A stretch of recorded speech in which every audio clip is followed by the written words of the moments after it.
start streaming. I got a green light. So now I'll put OBS away. Um, and then I'm going to go and check my channel just to make sure. Amy, you can double check if you will. Yep, I'm working on it. Oh, yep, says I'm live. How about that? And then I'll go over here and start streaming. Cool. I got a green light. All right, I will kill the mic on there. I'm not seeing anything. I don't see it either. I'm live on my channel. New pinned chat, huh? Okay. I want to go ahead and pop this chat out. I selected live now, and I Okay. have it. Yes. All right, now my chat is properly popped out. Hey, Sandra is here already. Hello, Sandra. Cool. Hey, Sandra. All right, so, oops. Yeah, just so everybody knows that we're going a couple of minutes early just to work out any audio bugs or whatever. So, Sandra, since you're already here with us listening, do me a favor, please, and let me know if anybody's audio needs to go up or down. So, hello, Cerebra. Hi, and welcome back. Hey, Rufus Cat. Oh, my mic just fell over. Oh, jeez.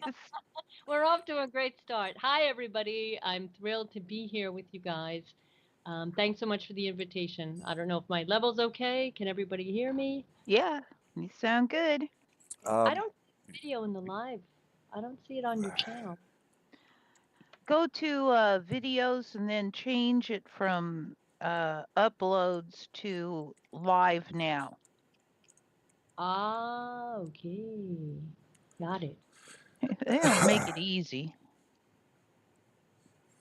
Do we have a chat in our connection between the three of us? We do. How still hear me? Uh-oh. Can you still hear me?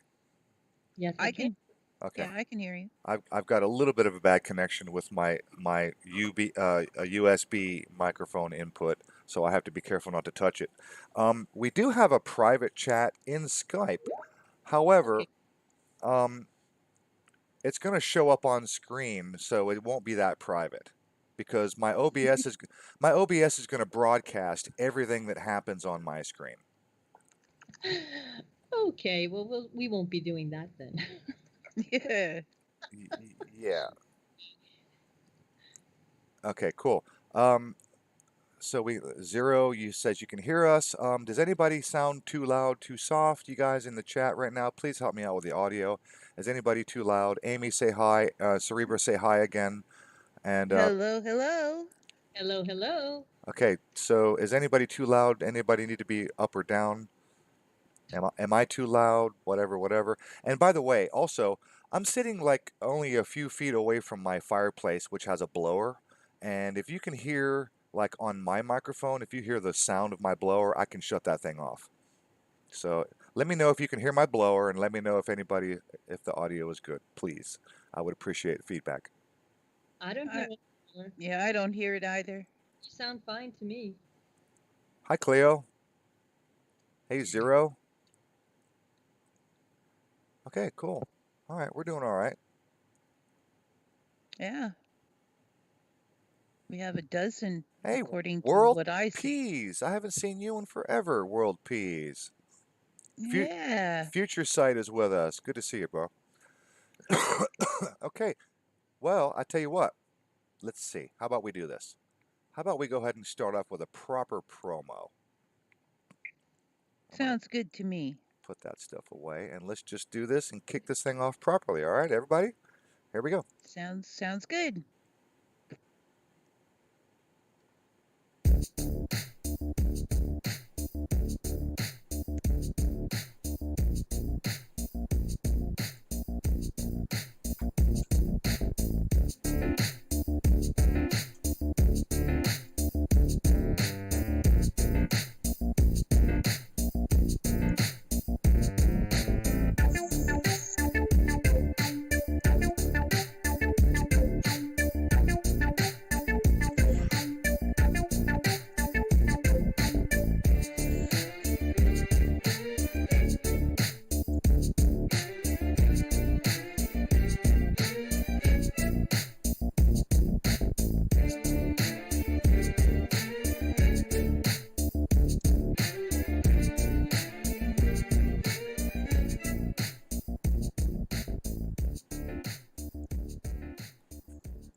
And there we go. We got a proper promo this time. Welcome, everybody, to another exciting episode of Conspiracy or Not. Here we come for your listening displeasure.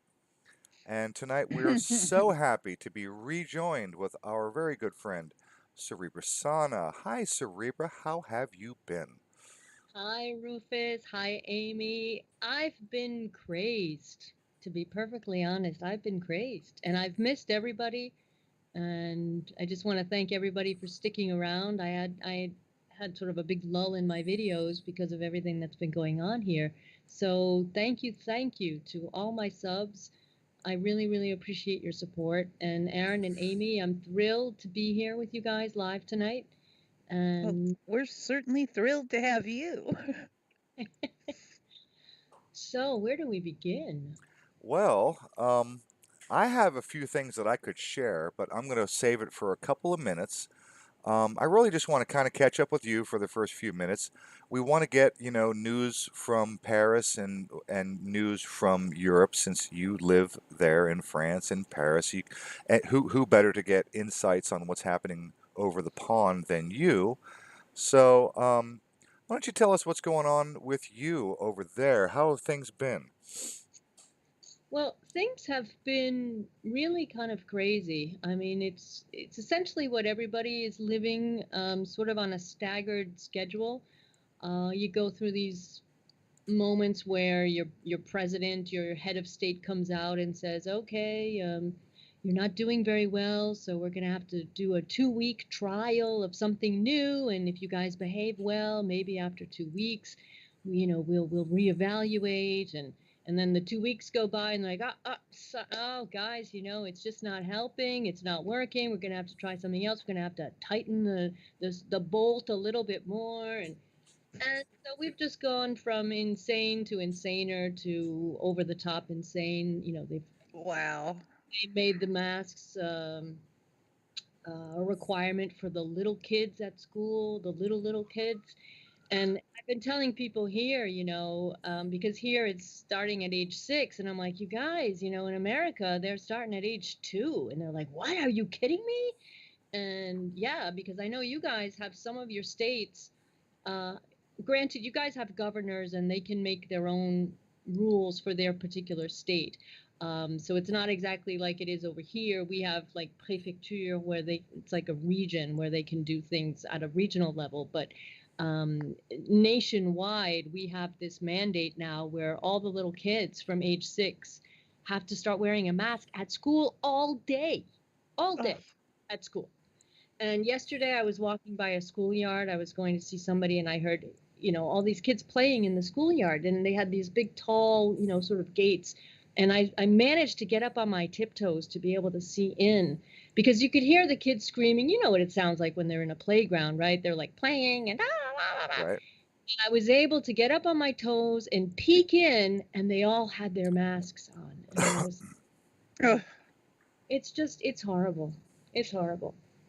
So that was the latest thing that really was getting people upset. Then we just had this week, the president came out and said, oh, we're going to be able to ease up a little bit on the measures, but in the easing up, we're going to put the curfew back in place. So how does that equate to easing up? I don't understand that. And all of the restaurants and the bars are still closed until at least, those are the famous words that they always manage to sneak in, at least January 20th. So this means that all of the year-end parties, all the corporate parties, when they take everybody oh, to a fancy restaurant and they celebrate, or, us dancing tango, we would always have a big sort of tango vacation week somewhere to celebrate the end of the year. None of that can happen. All of these restaurants are like just head in hands, like what the heck are we going to do, and it's nasty because in the so-called lightening up, they are reopening stores, and they're like, come on, are you telling us that people can't catch this thing while they're buying boxes of Kleenex in their supermarket, but they can while they're waiting for somebody to serve them a meal? Come on, there's no logic to any of this. So that's where no. we're at I, right. yeah, I think it's very deliberate that there's no logic to any of it. I Well, agree. that's I agree I, with that. I think it's deliberate. There is no logic. There's never been any logic not from day one. Not one thing has been logical. There's nothing but a mountain of contradictory information, and it has to be deliberate. These guys, look, they want us to think that they're incompetent. It's just not possible that these people are that incompetent. yeah, but you know what? It's even, I would say that it's even more sinister than that, because if you speak to any sort of mental health professional, they will tell you that for life to have any meaning, you have to have things that are understandable going on around you. You have to be able to understand the world around you. And at the moment, nobody can understand what the hell is going on. So that puts everybody, in addition to the fear mongering, I mean, this has been going on. It started in January. And this is like late November. So we're approaching 1 year of non-stop be afraid, be afraid, be Right. afraid. Yep.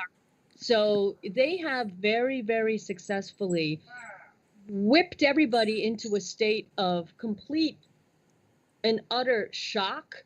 They're scared out of their minds for the most part. And then none of these measures make any sense. There's no internal logic to anything that they're doing. And then, when you look at it, if you take a step back and look at what's going on around the world, and like I said earlier, you see that everybody is pretty much doing the same thing with a staggered kind of schedule. You understand that there is a logic behind this, and it's partially designed to drive people crazy and into a state of utter submission where Mm-hmm. they have no frame of reference anymore to their lives. Um, None of this makes any sense for us, but to them it makes a lot of sense because it's the ultimate in how to control the masses, make Well, them. well, when you say us, you don't mean us on the panel and us listening. It's us, the masses, because No, people like us, we recognize that cortisol, the stress hormone, right, causes people to actually get sick. right. So Yep. when you have people in a state of fear and anxiety for days and weeks and months and literally an entire damn year, Right. then stress levels go up, cortisol goes up, people are less or more susceptible to illness. Your waistline goes up. Cortisol causes weight gain when you're overly stressed. Now, I'm serious. Yep. Stress does horrors to your heart, to your whole body, and your Your immune weight. and your immune system. It destroys cortisol. I mean, it's cortisol is useful when you're out on the prairie and you're in the plains of Africa as a hunter gatherer and you hear a rustle in the bushes. You know, you get a shot of adrenaline and you get some cortisol and it's useful because it might be a tiger. It's if I remember correctly, it's called what is it, a case one and a case two, or a false positive for for a threat. I forget exactly how they phrase it, but it's like there's two ways to look at it. If you're a hunter gatherer in the plains and you hear a rustle in the bushes, and you think, oh, it's just the grass, or it's just the wind, and if you're wrong, then it's a tiger and you're dead. Right. But if you're right, oh, and you're still going to stress out because it's natural. And if you're right, then you're lucky. You know what I mean? It's like Yes. Well, that's the fight or flight response. right, You have to be able to make that split-second decision. Do I stay here? Is it worth my survival staying here, or is it worth my survival to get the heck out of here? right. It's better to go ahead and assume that it's a threat and run away and have it not be a threat than it is to assume that it's not a threat and then you're wrong and it's actually a threat. Right. Yep. But I mean, think about it on a bigger a bigger scale of what is actually taking place. For people that are like our age, we already know how to read facial expressions, right? We already came through that. But when you think of these little kids who are growing up basically to become OCD, right? They're growing up, they're being taught to be obsessive compulsive. They have to wash their hands every 5 seconds. They can't do Yeah. this, that. They have to fear one another. Don't hug grandma That's it because you right there. They have to fear one another. right. I Yeah, mean, that's the major key. just horrible for this generation. They are absolutely destroying any possibility that these children can grow up as normal functioning, I mean, what we used to consider a functioning adult. It's not possible. I mean, we have French doctors here who have been publishing videos. They're trying to get the word out, but they're talking about how the fact that you have covered the faces of children and teachers and their parents, it prohibits them from learning what empathy is, to read facial expressions, just they're not learning what it is to be human. And that is something that they can't read words. There was one doctor who was explaining how since they've instituted all these measures, there are children who are like going to speech pathologists because they can no longer distinguish the words between elephant and, I think it was elephant and carrot or something. Like they're losing, Wow. yeah, they're losing their language. They're losing language. It's, I mean, it's ridiculous. And my biggest gripe, if I mean, I have many, but right up there, and it's getting harder by the day for me to not like say really nasty things to these people. The worst thing that I see are these people that walk around with their babies in strollers, and the strollers that look up at the parent or the person pushing the stroller, right? You can have strollers that look like out, like in the direction that you're walking. But I see so many people with these babies in strollers that are looking up at the person pushing it, and that person is masked. So the Mm. child is obviously small enough to be in one of these little strollers. So it's pretty new to the world. And what it is seeing is a surgical mask. Yeah. You That, know, that, that, that's child abuse. I agree. Oh, Absolutely. no question, it is child abuse. It's criminal. It's absolutely criminal. Let alone babies. Newborn babies. A brand new mother gives birth to a newborn baby, and the hospital will not allow the mother to hold or cuddle her newborn baby without the mother wearing a mask. Hey, So, but wait a minute. Let me just. Oh, we've had women that were totally like, how can I can't even think in English at the moment, but these women were forced to literally give birth with the damn mask on. oh, Oh, Jesus. Okay, so jeez. before we can even get to here's your little brand new child, no, before we can get there, they had the masks on while they were trying to bring this child into I the world. I wonder if a woman giving birth, like right in the middle of delivery, if she ripped that mask off, if they would just stop this procedure. Yeah, You know what I mean? What are they going to do? Can I just tell you an anecdote? I really would like to share an anecdote with you guys. Can sure. I do this? Aaron, what you just said about ripping the mask off mid-delivery, it just makes me think of something that I did. I think I must have been 16. I think I could drive at the time. My friends were all going to, I had a really strange sort of upbringing, and when we were starting to have that age where you could go out and go to the movies without your parents kind of thing, I could never do anything. I could never go out with my friends. I could never do anything. And I was like the very good little obedient straight A sort of child, never bothered anyone, right? Shy and stuff. And so one night, all my friends were going to the movies, and I asked my parents, "Can I go?" And no, no. So I went up to my room and I just sat there and I opened the window. We had like my bedroom was upstairs kind of thing, but my bedroom window looked out onto the garage roof was kind of sloping on the other side of my window kind of thing. So I went upstairs, having been told that I could not go to the movies with my friends, and I opened the window. It was summer. I opened the damn window of my room and I literally crawled out the window and I crawled on out down onto the roof of the garage, and somehow I was able to crawl down into the driveway, and a friend came by and got me, and I jumped in his car and off we went.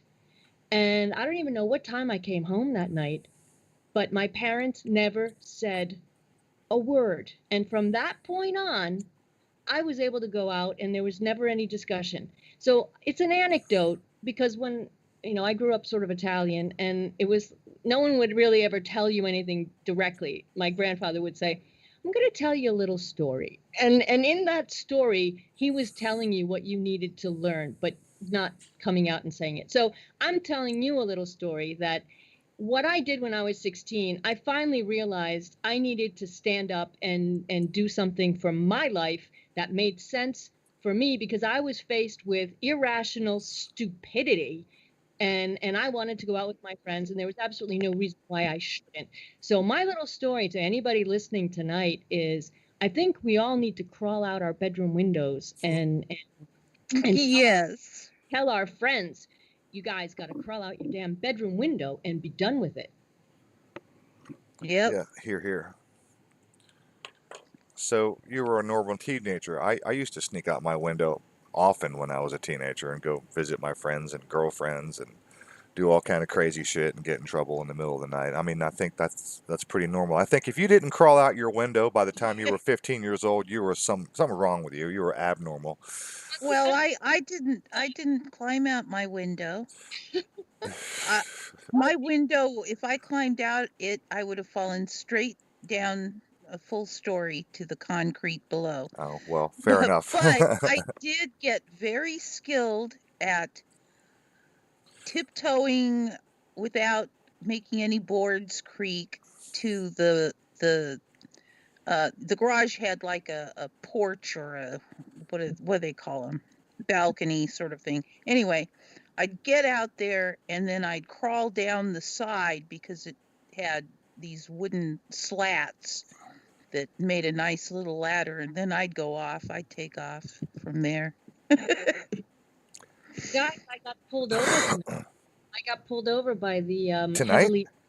Yeah, today, around it was around 5 or 6 o'clock tonight. Yeah, I was going around the Arc of Triumph right in the downtown area of Paris, and I don't know, I saw it too late because I was trying to go right down the Champs-Élysées, and I saw them as I was already engaged to go right, and I couldn't like change my mind. So I literally drove into the ambush because they were all standing there, and they gave the sign like pull over, and I'm like, oh God.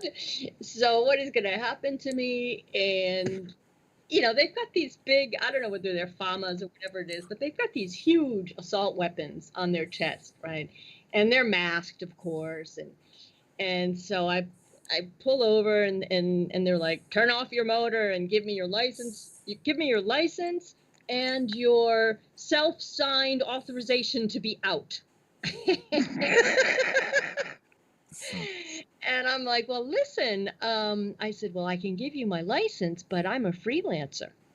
Because what they say all the time in the stupid news reports is your employer must give you an authorization. If you are going to work, your employer must give you an authorization. And I'm like, I'm my employer. That's So, assuming that every human being has an employer. There's tons of people that are self-employed. Yes. exactly. So that's why. So I said, well, I can give you my license, sir, but I'm self-employed. And they're like, oh, well, you have to have it anyway. And I'm like, I do? Well, then give me 5 seconds and I'll write myself a note. Yes. They said, do you have a cell phone? And I said, excuse me? And they said, do you have a cell phone? And I said, yes, I do. They said, well, do it now. Do it now. Just do your self-signed certificate now on your phone. Wow. And I don't know how we managed to change the subject, but I didn't do it. They gave me back my license, and they're looking at my car, and they're like, wow, they certainly didn't miss you. That's what they said. They said, they didn't miss you. Your car is covered with shit. And I'm like, What? well, it sleeps under a tree, Mr. Which is true, because I have an assigned parking space, and it's under a damn tree. So And it's it like drips stuff on your car? Critters and such. I Sap? don't know if birds have like diarrhea or some sort of COVID, gastro. But I mean, my car is a little speckled. It's white and it's speckled. And I usually wash it on the weekend, but last weekend I didn't get to the place where you can wash the car. And so, yeah, it was a little nasty. So I think they were more concerned about the shit on my car.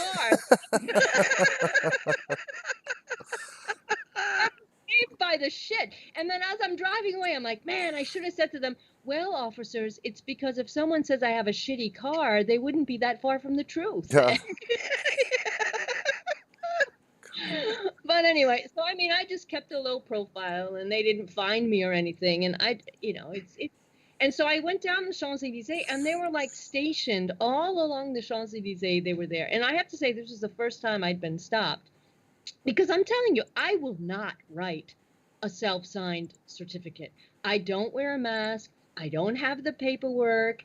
I don't. I'm not playing the game. It's a Yes. human right to be able to go around and live your life. And I had to go see, because my car has a problem, so I had to go to the garage today to see if they can help me fix it. And I walk in, and there were four men in the garage, all masked. And I walk in, hello, gentlemen, unmasked. Nobody said anything. So I have maintained from day one that I'm going to try to live my life as normally as possible. And that's what I've Yes. done. And if somebody dares say, you have to put a mask on, I got accosted last week. Last week I was walking in downtown Paris. I was walking up a hill, and these three horses were coming down the street with cops on their backs, the poor things. And as I'm walking up, the three horses are coming down, and I hear this, Madame, Madame, and I just play like deaf. I'll just play deaf. So I'm walking up the hill, and I hear, Madame. And so at this point, the horses were sort of like almost behind me as I'm, continuing up the hill.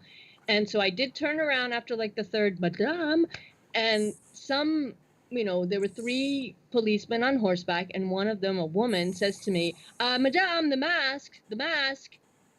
And, my brain, we're talking about the fight or flight. I didn't even think about it. I was going to see a client, but what came out of my mouth, and I had to congratulate myself afterward because I didn't plan it. What came out of my mouth was, "Oh, but I just live right here." And they were like, "Oh, well, all the same, you're supposed to be wearing your mask." And I said, "Oh, have a nice day." And I just kept walking. And that was the end of it.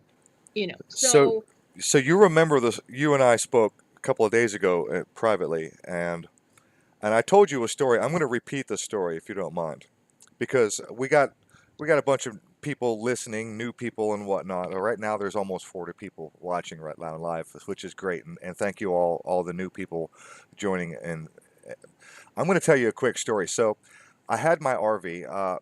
Nancy and I took the RV a couple two, I don't know, it was maybe 3 months ago.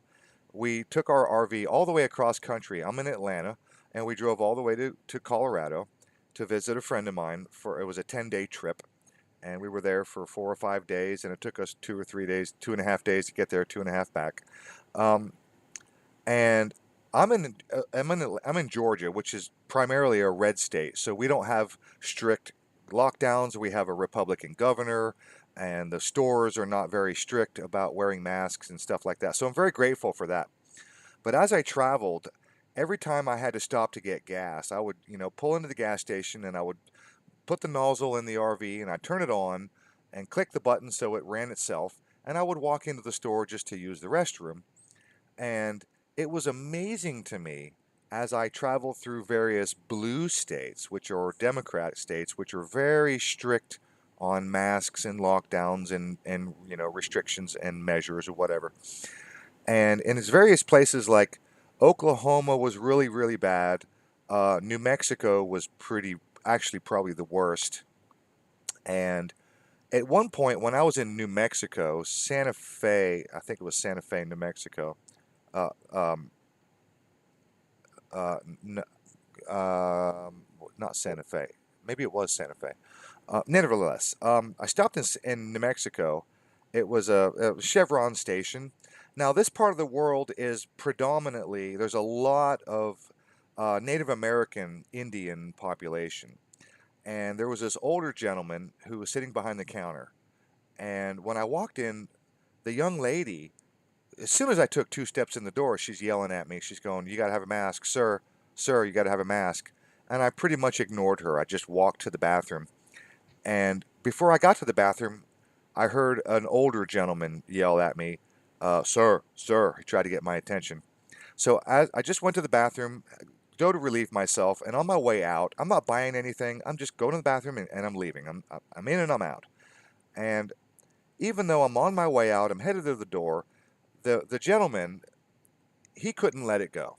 Sir, and this is, keep in mind, this is an Indian, like a Native American, an older, like 60-some-year-old Native American Indian. And he had that accent, almost stereotypical accent. He's going, sir, sir, sir. And I didn't stop walking. I didn't stop moving, but I turned my head as I kept moving and I looked at him and he says, don't forget your mask. And I didn't want to fight. I didn't want to argue. I just left the store. I didn't say a word to him. However, I wish I had, because in hindsight, this is, we've all seen people wear their mask like below their nose and stuff like that, right? Yep. This guy had his mask down so low that I could see his open mouth. It was below his upper lip. I could see his open mouth. And this guy is telling me to put a freaking mask on. Well, have you guys, let me just tell you how they're pushing the whole proper way to wear a mask over here. They are, and this is no joke, guys, this is serious. Here in France, they are running posters like they're comparing wearing the mask under your nose to wearing your underwear with your privates hanging over the edge. Oh, jeez. Okay, so I mean, just think about that for a sec. Once again, when we talk about, this is how this is how children are discovering life in society, right? Being told that if they don't wear their mask properly, it's like having their little privates hanging out over the edge of their underwear. That is so sick and twisted. It is. And plus, I'm sure that what they're telling you guys is similar to what they're doing over here, but it's not even that you're wearing the mask to protect yourself. It's the solidarity. You're wearing your mask to protect others. Don't do it for you, do it for them. So all the posters that are up, they're all using the first person plural. If you're a linguist out there, it's like the let's do this and the let's do that. And it's the let's protect each other. Like, Yep. come on. And all the posters have chosen like a big fat chunky kind of font that's almost cartoony. And being a specialist in communications, you notice these things. I mean, if you're going to use Times New Roman, right, it's it's a serif font and all Yep. this. Letters communicate personality. Letters communicate something serious, right? If the government started writing their memos in Comic Sans, right, it's like, who's so letters, the form of the letters, even the colors, all of that has an impact on what that message is. So all over Paris, you've got these stupid posters that are up that are like cartoony people saying, in Paris, we say hi without touching one another. Okay.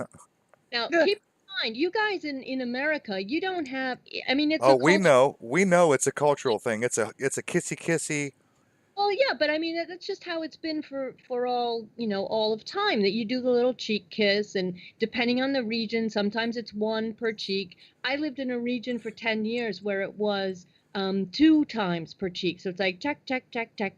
And it's a real cultural thing. And if you don't, the women do the kisses, the men would shake hands amongst themselves and stuff. So they've removed all of that stuff. So you're literally removing how people interact socially with one another. And it's not by chance that they call it social distancing. But I mean, you've uprooted centuries of culture in these people. Everything that it takes to make a human a human. Exactly. Yep. Exactly. And then when you put the mask on the face, you can't even tell who's who anymore. And I don't know, maybe it's because it's getting colder here, but I'm seeing more and more people wearing hats, which is even worse because now you've got a big brim and you can't see anything. You just see like this blob coming at you. It's like, Beware of the blob. Oh, I'm sorry. I went to have pizza. This was right before they went into this new phase. This was maybe about 3 weeks ago, I guess. I met up with a friend of mine to go have pizza in the restaurant. We could still eat in the restaurant. And so we had to wait for the table. So there was a little park. So we were waiting in the park. And they have these open air sort of ping pong tables. And there was a woman playing ping pong with her daughter, and the woman had a big hat on with a huge brim and the mask, and you couldn't even see her eyes.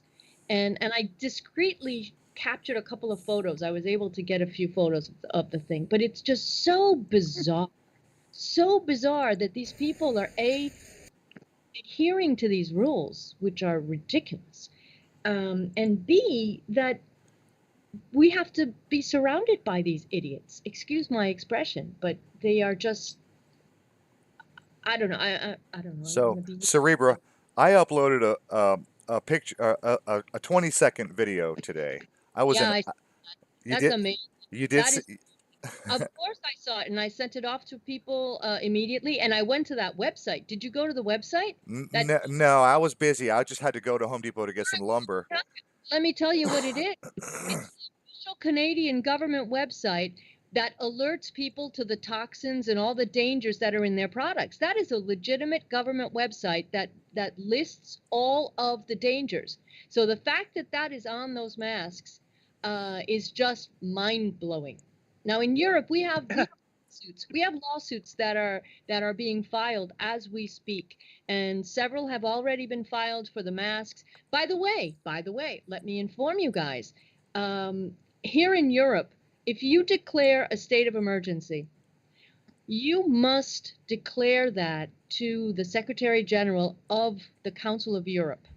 Okay, because when you enact a state of emergency, you are essentially rescinding basic human rights, okay? International Charter on Human Rights and all of this stuff. You're not supposed to trample on human rights. But they do make the exception that if the health of the nation or the safety of the nation is in danger, we will let you suspend them temporarily because you're going to protect your people. And so that's why when they do that, they literally have to inform the Secretary General. And France did not do that this time. They did it for for the Paris attacks in 2015, but they did not do it for this whole scenario thing.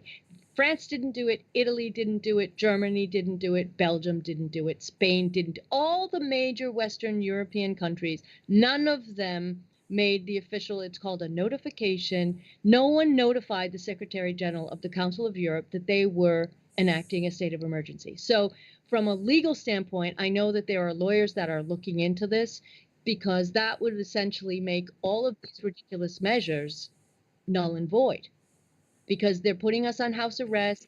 They are restricting our movements. They are totally trampling human rights at the international scale. And that's a punishable crime, basically.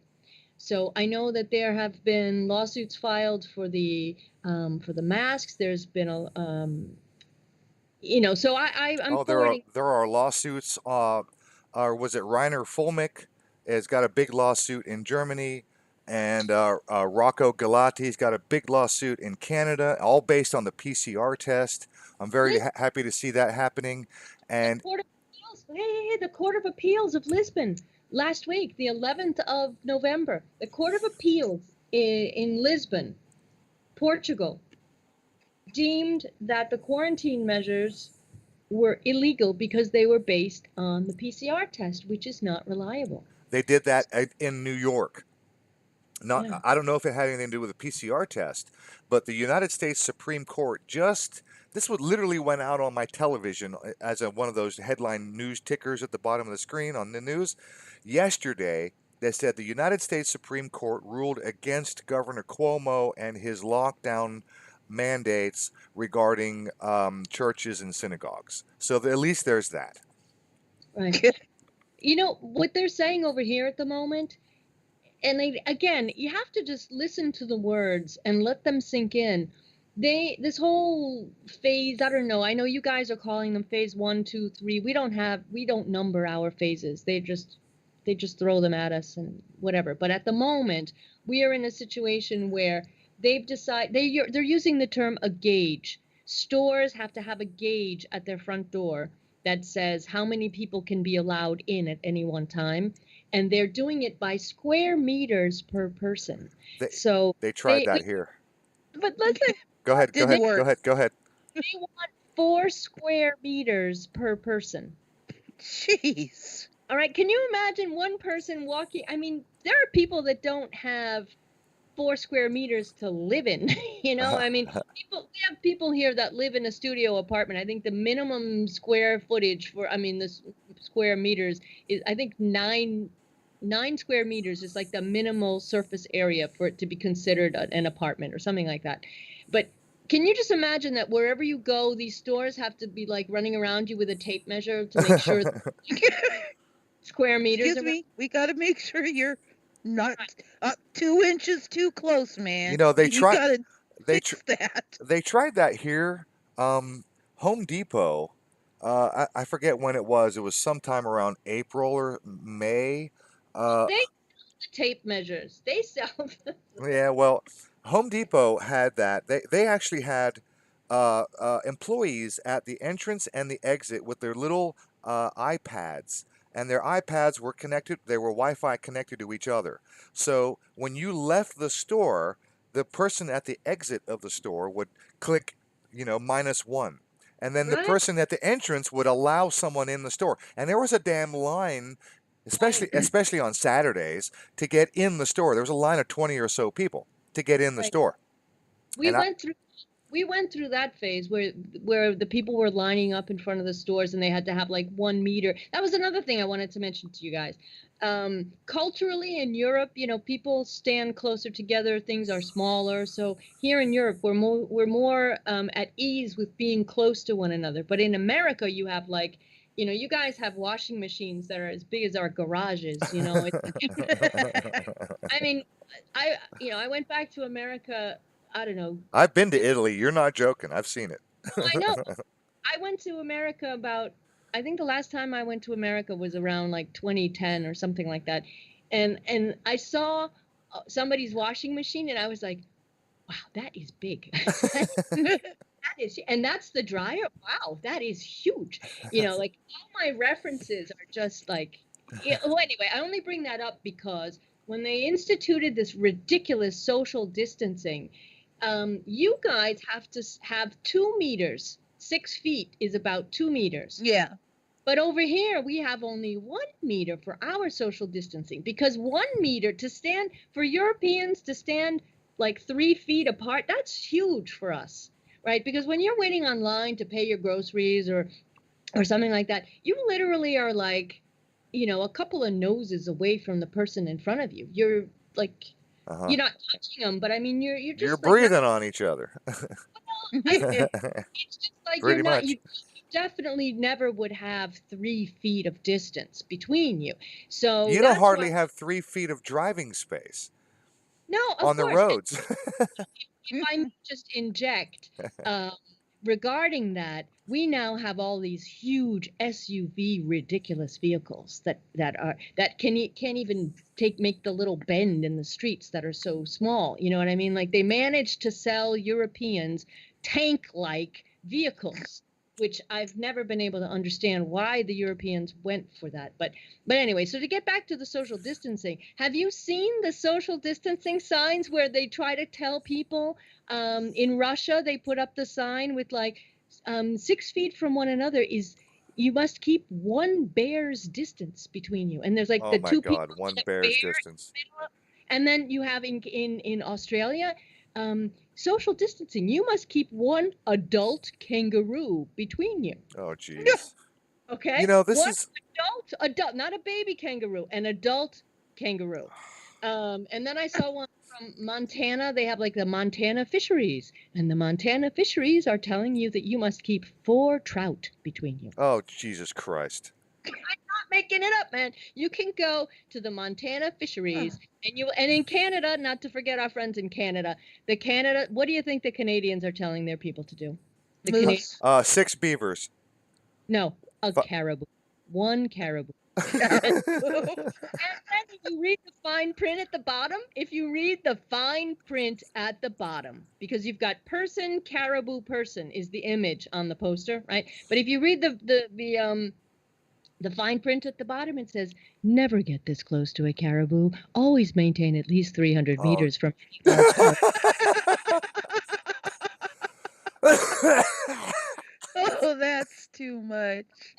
bring it up, people. You have to go and look at it. It's like, what the? And then It's somebody like like, we're all children in the eyes of whoever's running the world, right?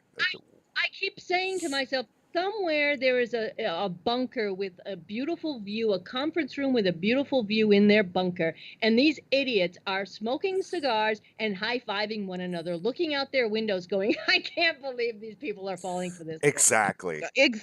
I was gonna say, yeah, I can see it.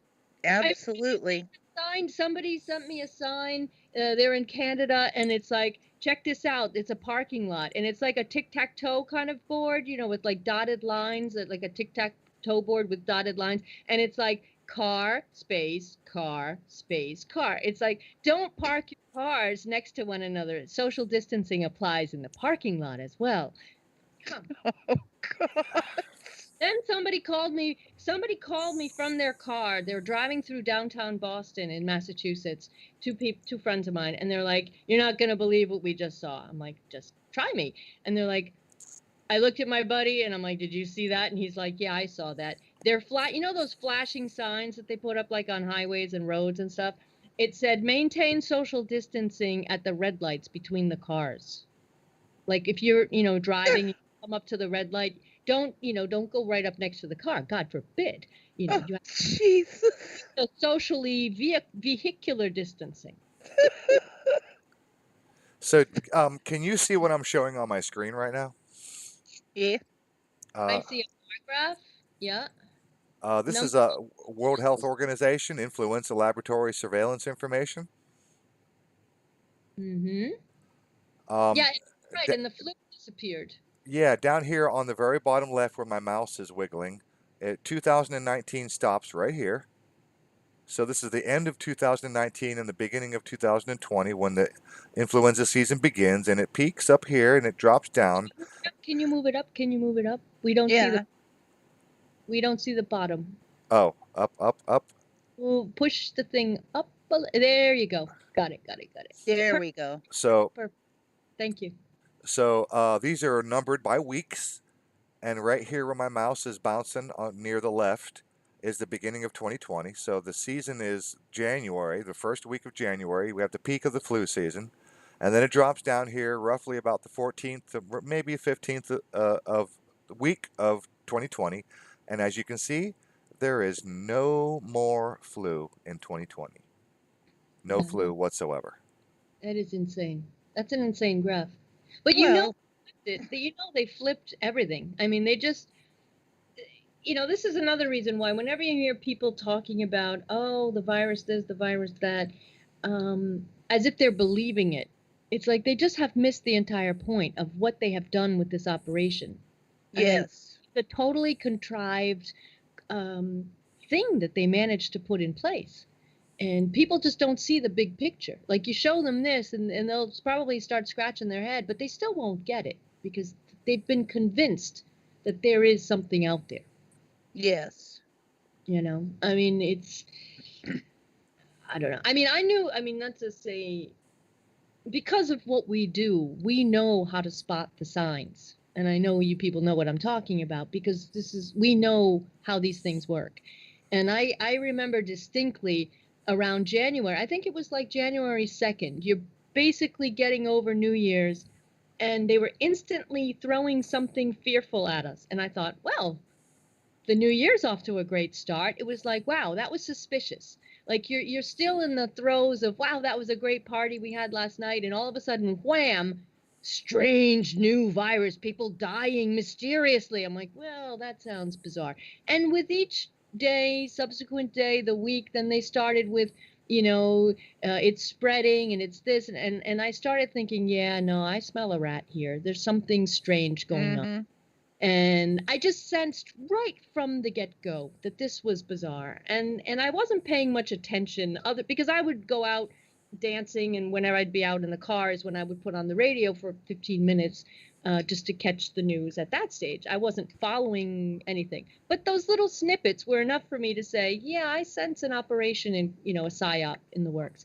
And then it was I think it was around February, the news was on in the background on the television, and I was doing something on my computer, and you're only half listening with half an ear.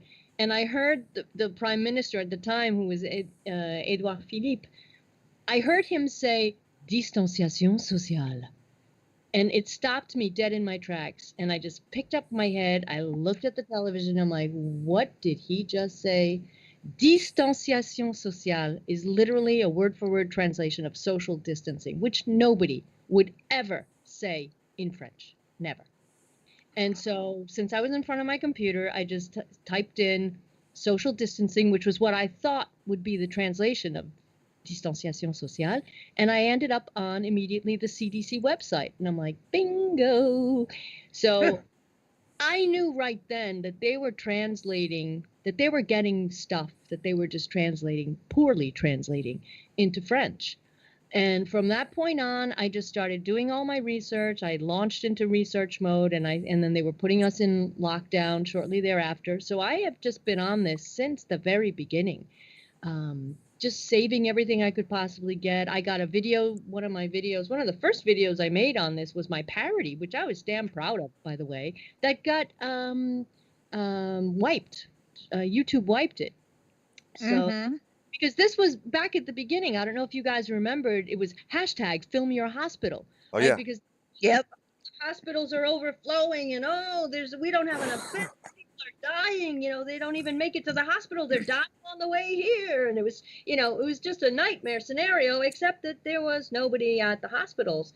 So my video had a lot of that, film your hospital stuff was in it. I exposed the doctors. I exposed the mannequin, right? They're showing all the footage of Yes. a person with a tube in the mouth, and nobody notices that on the wall there was the sign that says "Don't eat while you're near the mannequins." It's like, okay. No food or drink Yes. near the mannequin. I actually went on the website and I found them. I found the company that makes the stupid mannequin that you see in the footage, and so I've been all over this. I mean, I've been following it on my own since the very beginning. That you could just see this was a psyop in the makings.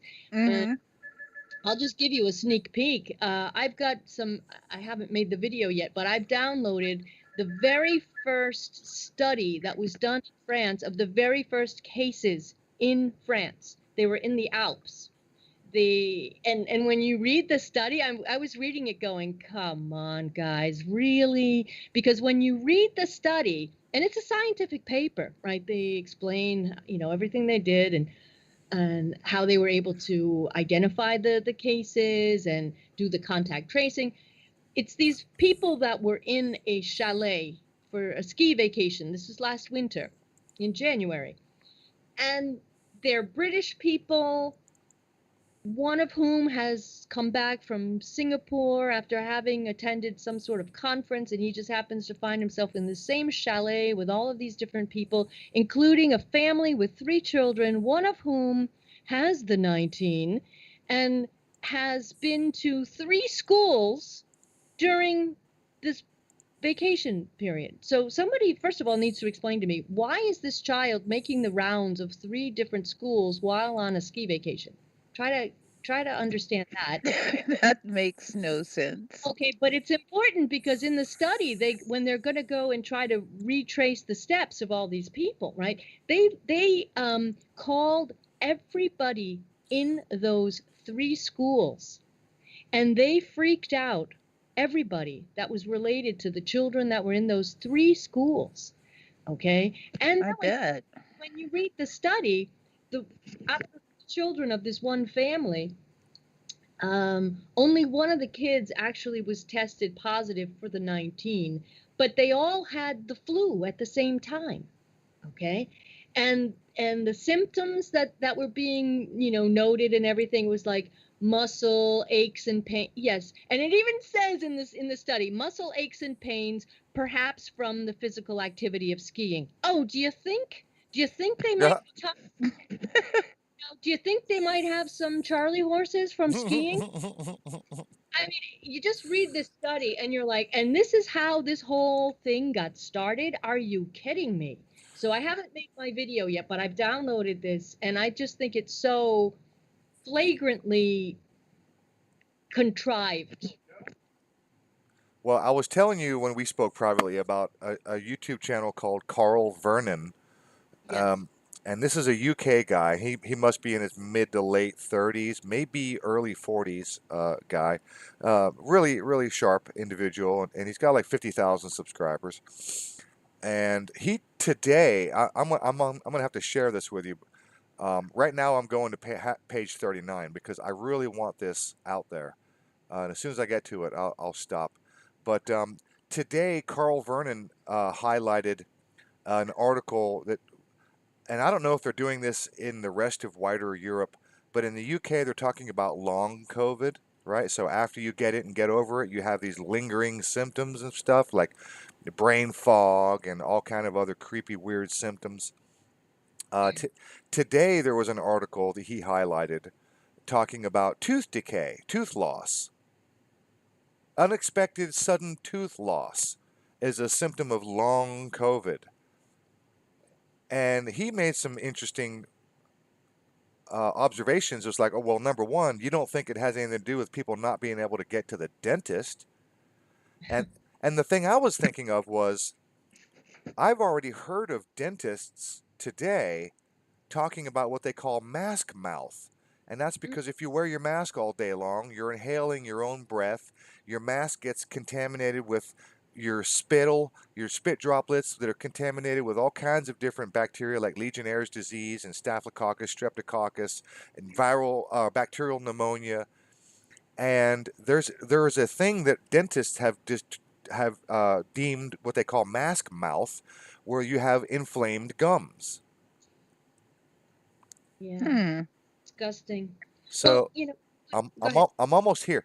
Here it is, page 38, page 39. Here it is, performance characteristics. This is a CDC document. I am currently on the FDA.gov website, and here it is, page 39. Hashtag page 39, everybody. The second sentence in this paragraph right here says, since no quantified virus isolates of the 2019 novel coronavirus are currently available, and I'll just say that again, since no quantified virus isolates of the 2019 SARS-CoV-2 are currently available, in other words, effective Nothing. They got effective nothing. effective July 13th. This is when this was published on FDA.gov. It makes you wonder why, if anything had changed, why haven't they updated that, It's like, That's why I made my video the other day about my rant about the commenters that were piling on me in somebody else's video, responding to, one guy says, why don't you get some updated information? I was like, really? That's a good question. Except, don't you think they're capable of updating their own damn website? And the other more poignant point was, how long have they been working on this vaccine? I'm pretty sure it was before July, which means it was before a virus was available, which means what the hell were they creating a vaccine for if they don't have the virus?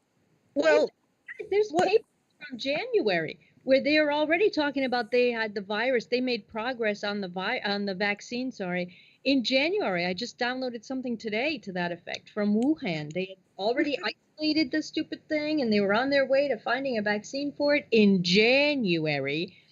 And I wanted to point out another thing that I don't know. Do you guys know about the connection with North Carolina, Chapel Hill, the University of North Carolina at Chapel Hill? Oh, well, I'm familiar with it. They have that's like a hub, like a lot of stuff. There's a lot of people like connected with this whole thing that are there in that place, and one of the people, his name appears in many of these studies. He has a patent for a novel coronavirus from UNC. Okay, and so you've got these characters that keep popping up a little bit all over the place. And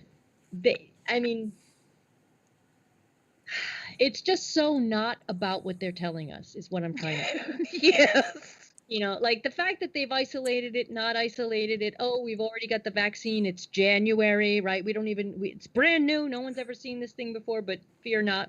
We're already working on the vaccine. Yeah, well, it's not new. And even Moderna, I was listening to somebody today saying, oh, Moderna is a new company. Yeah, it may, I don't necessarily agree with that because you can go and get the papers off their own damn website if they've had this technology for the vaccine since at least like 2017.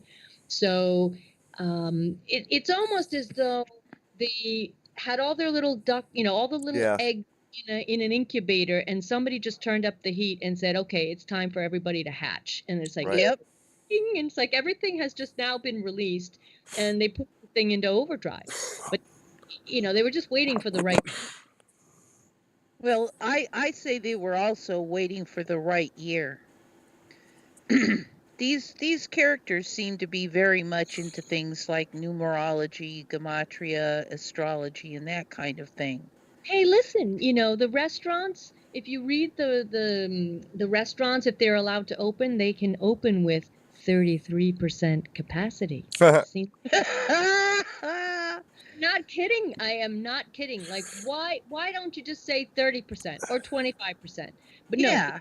33% capacity. I have never in my life, Cerebra, and you know I follow these kind of things.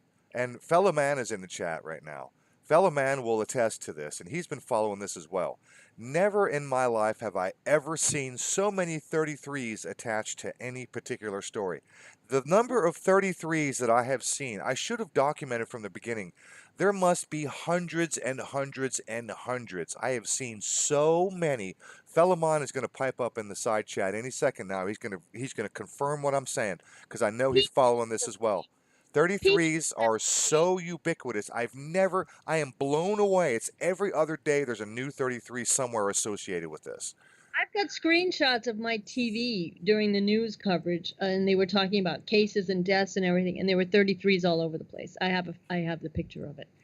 No, I mean they've I've got a video that it's just one of many I've seen, but I'm going to put it in the chat of just tremendous amount of 33s.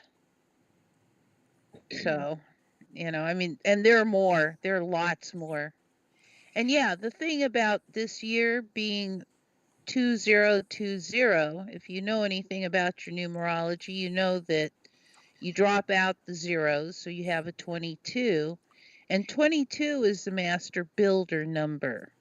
So the master builders are going to raise to the foundation what's here this year, and I'm guessing they think they'll have most of it reconstructed by 2022, which is your 222, which is two 22s merged. Just guessing on this, but you know, it makes sense. well, nothing is ever left to chance. No. I think we know that by now. And you know, if you're paying attention and keeping score, it's almost child's play to figure out where this thing is going. But I mean, you have to be playing along and keeping up to date and doing your research. But I noticed something a few months ago that they were pushing us towards serious like isolation, you know, where they take you out of your home and they put you in a place, right? Because obviously social distancing within your home, it's just not sufficient, people. We must realize that it's just not working. So we have to make this, we have to step it up a bit. And what they said in the scientific, because we have a scientific committee, right? Everybody has their scientific committees that are informing their governments, and our scientific committee came out and said that they weren't recommending it in September, but they said, you know, option A would be to forcibly make people isolate. And they said that they couldn't really recommend it right now because we'd have to revisit the situation and see if things got worse. And plus, well, you know, we'd have to change the laws because, well, you can't just knock on someone's door and take them out of their home. So we would have to change the legislation and da da da. So what do you think is just happening now? Macron spoke the other night, and he came out. Well, before he spoke this week, he spoke 2 weeks ago. right? Because we're talking about these 2-week periods, right? We're going to try this and see how it goes. He said he made a vague reference toward the end of his speech, toward the end of his prompter read. He made reference to a more stricter, confinement kind of situation, but that requires more thought, he said. But I knew what he was referencing. And so now we moved the clock ahead 2 weeks. And what did he say? He came right out and he said that Parliament was now studying the situation for a more strict lockdown situation because clearly, we're just overrun with cases. And I'm like, yeah, I saw this coming 3 months ago, and it's nasty stuff. And another thing, I like to, remind people of things such as when you're a prisoner, like you've done something really heinous, what do they do to you in prison? You can't even hang out with your fellow prisoners. Solitary. They put you in solitary That's the confinement. worst punishment of all. It's exactly right, because when you are deprived of contact with others, it's not natural, it's not human, and it's extremely painful, right? So solitary confinement is what they're doing to us at the moment in a rather bizarre way. They're forcing us to be by ourselves, but still with others, right? Okay, Yeah. people over for dinner, like Thanksgiving. Somebody was telling me in the States, they're like, yeah, well, the rule over here is the number of people in your household you're allowed to have for Thanksgiving dinner. So the guy was like, I live alone, so I guess I'm allowed to have Thanksgiving dinner by myself. It's sad and it's pathetic. If people only had a couple of brain cells to rub together, it would be amazing because it's so easy to see the hypocrisy when they tell you you can have 30 people at a funeral, Right. but you can't have more than 10 people in your house for Thanksgiving. And keep the masks on. They want people to have the masks on at home. Inside the house. And you gotta they have the audacity to tell you to put your mask on in between bites. They are taking the piss. Right. Yes, they are. And they're telling people, someone was telling me this yesterday, they're telling people to keep their no, this was Wednesday. They were telling people to keep their windows open.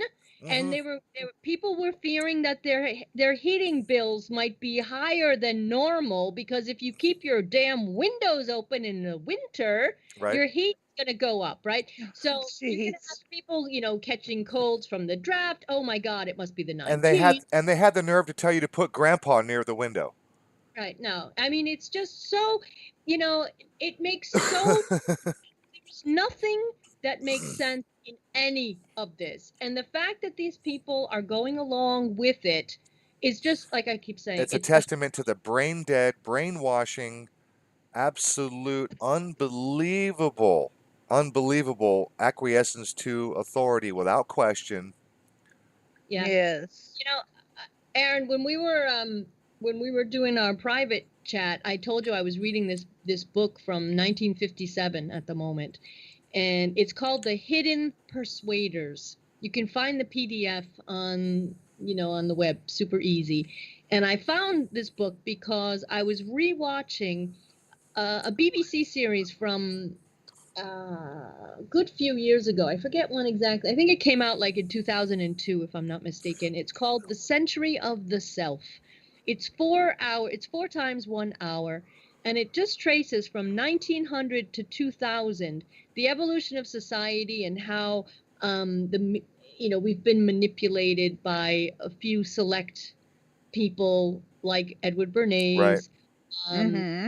Whole sort of the beginning of public relations masquerading as propaganda masquerading as public relations, and just how over the decades things evolved where and it's fascinating. Let me say it again. It's called The Century of the Self. You can get it on YouTube without any problem, and I highly recommend it to people because it's still extremely valid, and it's interesting historically to see how the currents changed, because at the outset they wanted, I mean, this is going to sound crazy, but in the minds of the people that run these psyops, initially having a democracy in their minds meant having a docile, manipulatable mass of humanity. That would have a nice democracy if everybody just played the way they expected you to behave, etc.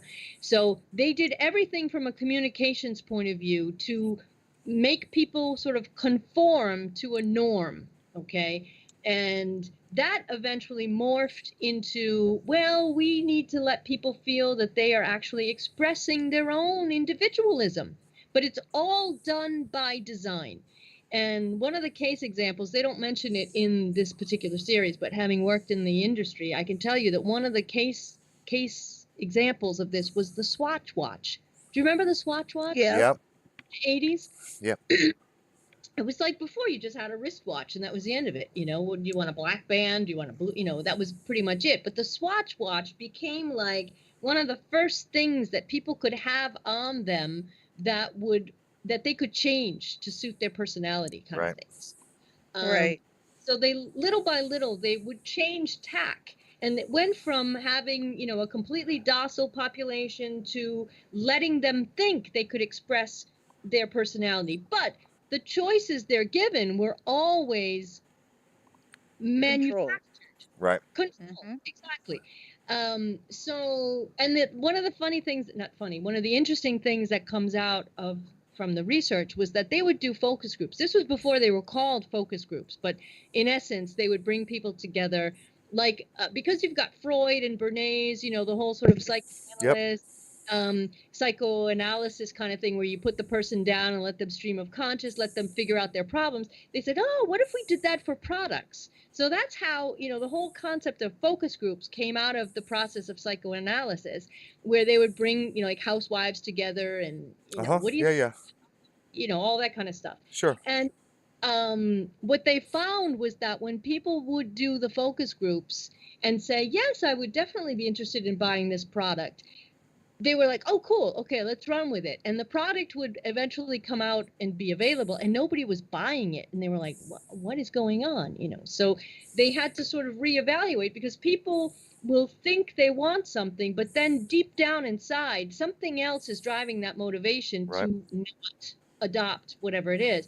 So they had to sort of go back and restudy it. But what the point of all this is, they are the specialists of manipulation, and they will manipulate us however they want. So we need to be extremely aware that this is going on, you know, and politics is the best of all, you know, red, blue, or, you know, whatever side you're on. No, it's the same stupid game.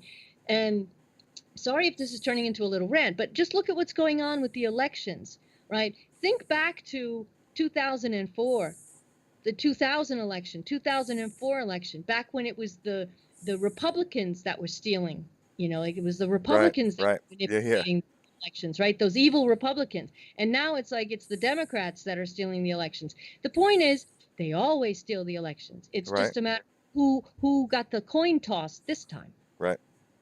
Oh yeah, you just reminded me of something from history when the potato was introduced to wider Europe.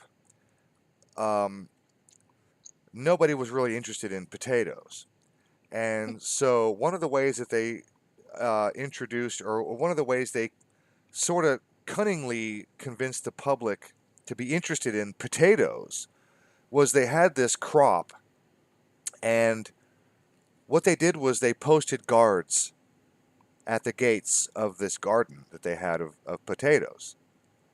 And then psychologically, deep down in the back of people's minds, they were thinking, why are they protecting these? They must be valuable. Why do they have guards at the gates? What's going on in here? And that motivated people to go check it out. It was a double fake. It was a psychological trick. Right. And the guards were instructed to allow people to sneak in and steal potatoes. Crazy. Clever. Remember, like the iPhone and the people camping out, and you know, the night before on the sidewalk just to be able to get one. And Yes. this was before you knew that agencies with names like Crowds on Demand existed. You know. Yes. Or, I mean, it's crazy. Have you ever seen that website, Crowds on Demand? Yeah. Do you need angry demonstrators? Call us. Right. Yep. We can bus our people in. We'll bus in our professional demonstrators for whatever your needs. And And I mean, and they are professional demonstrators. Those are the same demonstrators that the military uses to train against. no, I mean, it's insane. People don't know that these things exist. And this is another thing, going back to, the muzzled sheep that are all around us. At first I kind of felt bad, because they don't know. I'm feeling less bad at this point, and I'm kind of hoping that they're gonna, step up and say, okay, I'll take that vaccine. Like, no offense, I'm only half joking about that. But what I'm saying is, many, many, many, many people are clueless that there exists a world that we're in right now, right? This alternative world where stuff is happening, but they're so caught up with their CNN and their Fox and their Tucker Carlson and all that stuff. They don't. Yes. We're here exposing the ugly underbelly of all of that. They don't know that this world in YouTube exists, right? So they only know that Dr. Fauci is telling them they have to wear their mask. And that's the end of it. So in a way, it's hard to have a discussion with people who have no idea. We might as well have descended from the planet Mars for all we know, because Yeah, really. they have, and they'll just look at you like, what are you talking about? And there are so many documentaries that have just come out. Just in the past 2 weeks, there's like 3 new documentaries that have come out about all this stuff. But who's going to see it? Us. We're going to see it because we're Yeah. here. We're here, and they are not. And I had a knockdown drag out with, well, yeah, I'll say it. My own mother cut me into bits and pieces yesterday on the phone because, and this was something we talked offline about, why is good news bad news? Oh yeah. Yeah. Because it was Thanksgiving and my brothers aren't allowed into the house at my mother's house. So that is very upsetting to me. And I was just trying to explain that it's not as bad as it's being made out. And, that just, it's hurtful for me to get attacked like that and to be called an idiot and that's your opinion. And it's not an opinion. I mean, there's just so much factual information out there. But once you've been sold a bill of goods, you're going to keep it, Right. I and told a good friend of mine the other day. I was visiting a personal friend, one of my best friends, and he's a service writer. So when at an auto shop, like a dealership, so when you take your car into the dealership to get it fixed, he's the guy you see first. Okay, and Right. he was telling me that recently, the other day, some guy, a cardiologist, walked into his shop and was raising holy hell because everybody was running around without masks on. And I Oh said, dear. and I said to him, look, if you'd like, I've got all the documentation, I've got all the science, including Dr. Fauci's own statements and statements from the CDC, World Health Organization, and published scientific studies. If you would like, I'll give you that information, and all you got to do is print them out. And the next time some big shot, big mouth asshole like a cardiologist walks in raising hell, you just hand him a sheet of paper or a series of papers, and you say, you want to argue? Argue with this. I'm not arguing with you. Because right. here's the science. And I'm glad you brought up Fauci because I do have something I want to share, and I'm sharing my screen right now. This is, oh crap, I forget when this was published. I might have the original publication date. But this is Dr. Fauci and some other scientists and their statements on the 1918 Spanish flu. And I'm sorry that the resolution is not that great. It's a little bit difficult to read, but I'll read this to you. Conclusion: the majority of deaths in the 1918-1919 influenza pandemic likely resulted from the secondary bacterial pneumonia caused by common upper respiratory tract bacteria. Right. So basically, this is Dr. Fauci and others talking about their conclusions on the 1918, 1919. So anybody who knows anything about the history of the Spanish influenza, they did in fact do the same thing that they're doing now. They closed bars, restaurants, and theaters. They did have people wearing masks, and they did ask people to not shake hands and to sort of stay away from each other. Yeah. So they did almost exactly. There weren't mandates. They didn't call it social distancing, but there are photos from 1918, 1919 of all kinds of people, police and nurses and everybody standing outside. Everybody's got their mask on, and they did close theaters and public gatherings. I just dropped a link to a site where they discuss all these the 1918 Spanish flu, which they say it was actually bacterial pneumonia. But by the And way, they were wearing masks back then. that's the point. That's the point. They Yes. were wearing masks. And this is Dr. Fauci and other scientists talking about the 1918 Spanish flu and the dangers. You and I we know about this. Vernon Coleman has written, I think he's got a new book coming out on this. He's done, videos, and he talks to Richie Allen weekly on this subject, on the dangers of wearing masks. Not just the hypoxia, but the petri dish, the mold, the mildew, the bacteria that grow inside this warm, moist environment Yep. called a face diaper, and then you breathe it back in. And like I said, the dentists already have identified what they call mask mouth, where they have gum inflammation and dental gum. I forget the technical word for it, but there's a disease that your gums get. Gingivitis. Gingivitis. No, that's not the one I was thinking of, but that is one. But the point here is that back then they were wearing masks. Everybody was wearing masks. And masks are fucking dangerous. They are absolutely dangerous. From Legionnaire's disease to Staphylococcus, Streptococcus, To what they're made out to of. bacterial pneumonia. As I mentioned when we were on our private chat, nature is a magical thing. When you look at how a plant grows or how we're made, I mean, nature just is incredible. And I've been saying to people that if we were meant to have like a big flap over our face, I Right. think nature would have thought about that. But Right. Yeah, if what they're saying about the whole universe was true, we would have evolved with something to keep us from getting these things. to expect, there's a process. And, the thing is, like, you're supposed to wear the mask except for physical activity. And I've been saying, well, the simple fact of remaining alive is a physical activity because your body, Yes. there's all this, your heart is pumping, your lungs are moving, the blood is rushing through the veins. That is physical activity that requires oxygen. Right. So there's no way in the world anybody should be depriving themselves of oxygen. I've right? said Yeah. I've said from the very beginning that I have a medical condition that prevents me from wearing a mask, and that medical condition is that I'm a living being. Right, right. Well, So- we're in the same club. Good for you. So here's Yep. here's another chart. I want to share this for you and anybody watching.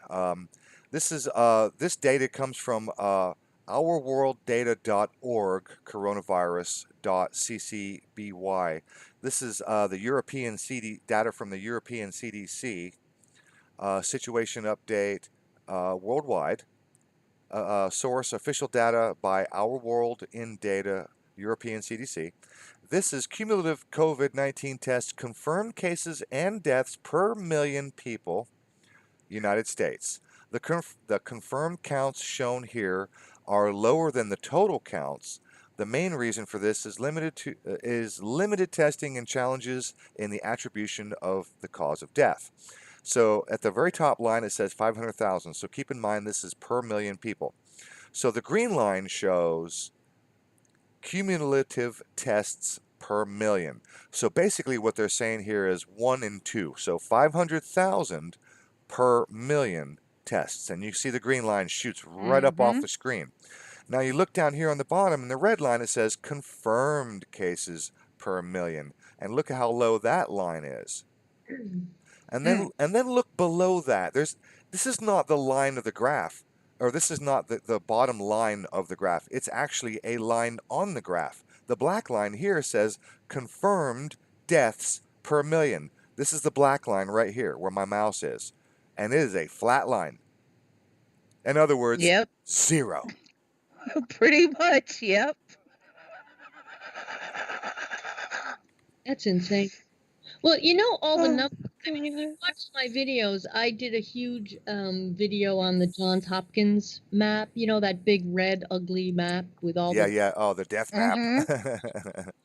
If you watch that video, at one point I scroll all the way down to the bottom of that stupid map and I blow it up because it's like a little panel that's like when it's originally displayed on your screen, it's probably about 2 or 3 lines of text high, but it's a removable panel. So I removed the panel and I made it go full screen so you could actually read what was written in there. And what's in there, it's the fine print. And that's where you literally read that it says confirmed means maybe, possibly. Right. And Not really, probably. like we just took a wild guess, or more to the point, they're paying us to say it is, so it is. so you have a world that is like completely la la land, you know? It's like confirmed means maybe. And that was the same for deaths and for cases. And then when you combine that with the fact that the tests can't even accurately find the stupid thing they're looking for, you know, the result that is positive, Is you 0. know, is 0. It's less than 0 because you're building it on quicksand and there's nothing holding it up. You know, Right. it's complete BS from start to finish. So, you know, and our president came out this week and he said he's given us a new goal. We have a new objective here. We have to all be on our best behavior because we want to get the cases down to 5,000 a day. Like, when I heard that, I'm like, are you serious? How can anybody? It's like if you've got a dog on a leash, okay, maybe if you're gonna, you know, work really hard and he doesn't want to come, you can give him you know, you can get the dog to walk on that leash. But how can you do that with disease? You have no control over Really. 5,000 people to be testing positive, less than 5,000 people testing positive per day, and we'll be back in 2 weeks to tell you if we've achieved that goal. I mean, I know how they can do that. they can do it with algorithms. They can do They can do that by stopping the testing, and then they'll get it down below. Well, they can do it by testing because the PCR test is actually the way it's designed. If you want to show a group of people that are negative, you just run, you know, A few more iterations. 18 to 20 cycles. If Yeah, you want to show people or a group of people are positive, you run 36, 37, 40, 45 cycles. Yep. Right.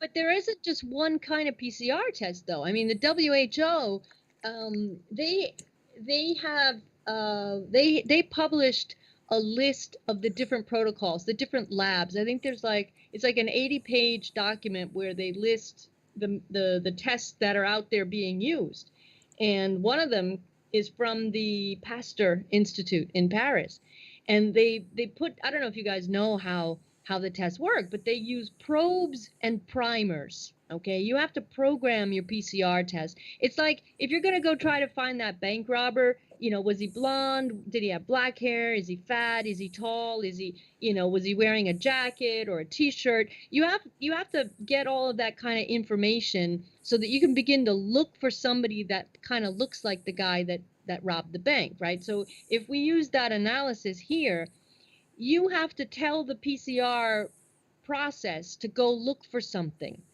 Okay, go find me a guy with a t-shirt who was blonde. Well, if you never saw the guy, you can't really know he had a t-shirt on or that he was blonde. So you sort of have to guess at what you think the thing is going to be. And each lab has sort of gone and made their own probes and primers, and there's a website that you can go and see which probes and primers are available. If you don't want to make your own, they can supply you with them, but it's not like you have one set of things that everybody is using everywhere. You have different kinds of tests, you have the different cycles like you guys were just saying, and then you have the different sequences that are being used to as the reference to go hunt and peck through your nasal swab to see if you've got some of the stuff that they think, contains the thing that they're looking for. So all that to say, in the Pasteur Institute's test, when you see the probes and primers that they're using, people noticed that one of the sequences was extremely identical to chromosome 8, human chromosome 8. So if you want to get a positive result, what better thing to do than go look for something that's in everybody's body Right. already? Right. So I made a Really? that. You can go see that on my BitChute channel because I didn't put it on YouTube, but I do have a thing about chromosome 8 on my BitChute channel. And so what I'm trying to say is there's so much sleight of hand going on here that everybody is kind of like being sneaky in their own little way. And we even had the case here in France that at the beginning when they were saying, oh, we don't have any tests available and we don't have the masks available and we don't know what to do and we don't have this and we just don't have access to this. There were a lot of labs in France that were like, hey, we know how to do PCR. We can make a test for you. There's no problem. Do you think the government said, oh, that would be great. Thank you for helping us. Gladly, we'll take your help. They didn't. They did not accept the help from these people. So it's easy to kind of extrapolate, like, what logical reason could motivate them rejecting what some spontaneous help for what they were actually physically looking They for? weren't connected. Exactly, because Yeah. there were only a handful of labs that were authorized. They were authorized to run the test, right? Yep. So they're keeping the control. They're keeping, we're all in one little tent together, Yep. keeping it under control. And now they've gone full swing with this. We've got this new thing here in France now. They're calling it I don't even know what the heck you would call it in English, but it's the test antigenique, where it's the rapid test. It's like the drive-through. It's in 20 minutes you can have your results. It's like the McDonald's of the COVID. And no, but it's insane. And they sent up, a friend of mine called me day before yesterday. She was all upset. She's like, oh my God, they've got a tent city set up. And she's sending me pictures and video, and I'm like, oh my God. You know when you go to like Disneyland and you have to queue up and they do that Oh, yeah. sort of saggy kind of wait in the line, and Yep. it's like it was empty when she was showing me the video, but they've literally got one of those Disneyland kind of queue up in a zigzag, as if I was like, are they expecting the tourist buses to come in with the people, or, and it's free. Obviously it's free and you can come and get your test, and they're really pushing this new rapid test. And in downtown Paris, there are all these big signs up like free test, get your free test. And I've seen people lined up on the sidewalks in front of the labs, and my friends in Italy are like, oh, you can't believe it. There's people lining up to get the test. I'm like, yeah, no, I believe it. It's the same here. And this summer, I don't know if I mentioned this in one of my videos, I think it was in July, I went down to the Seine to dance some tango.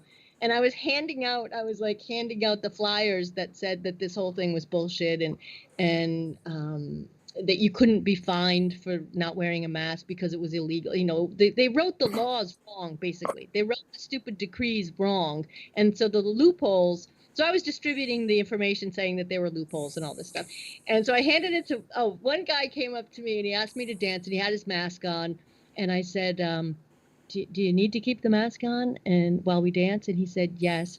And I said, well, then I'm sorry, I just have to pass. Because I refuse to dance with anyone with a mask on. Yeah, And fucking A. Good for you. Good for you. so the guy sits down, and so I was just sitting there, and I'm like, oh, this man needs a loophole document. So I went and I got a paper out of my bag. So I go and I give it to him.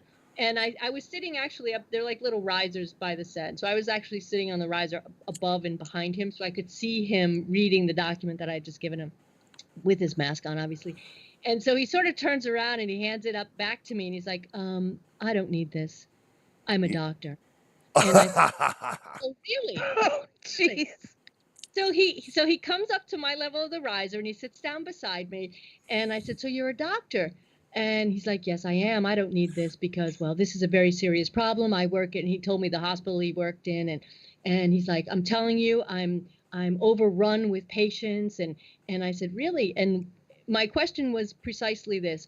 And what symptoms are your patients presenting when they're coming to the hospital? He didn't answer the question. He answered something else. I said, okay, well, yes, but let me ask my question again.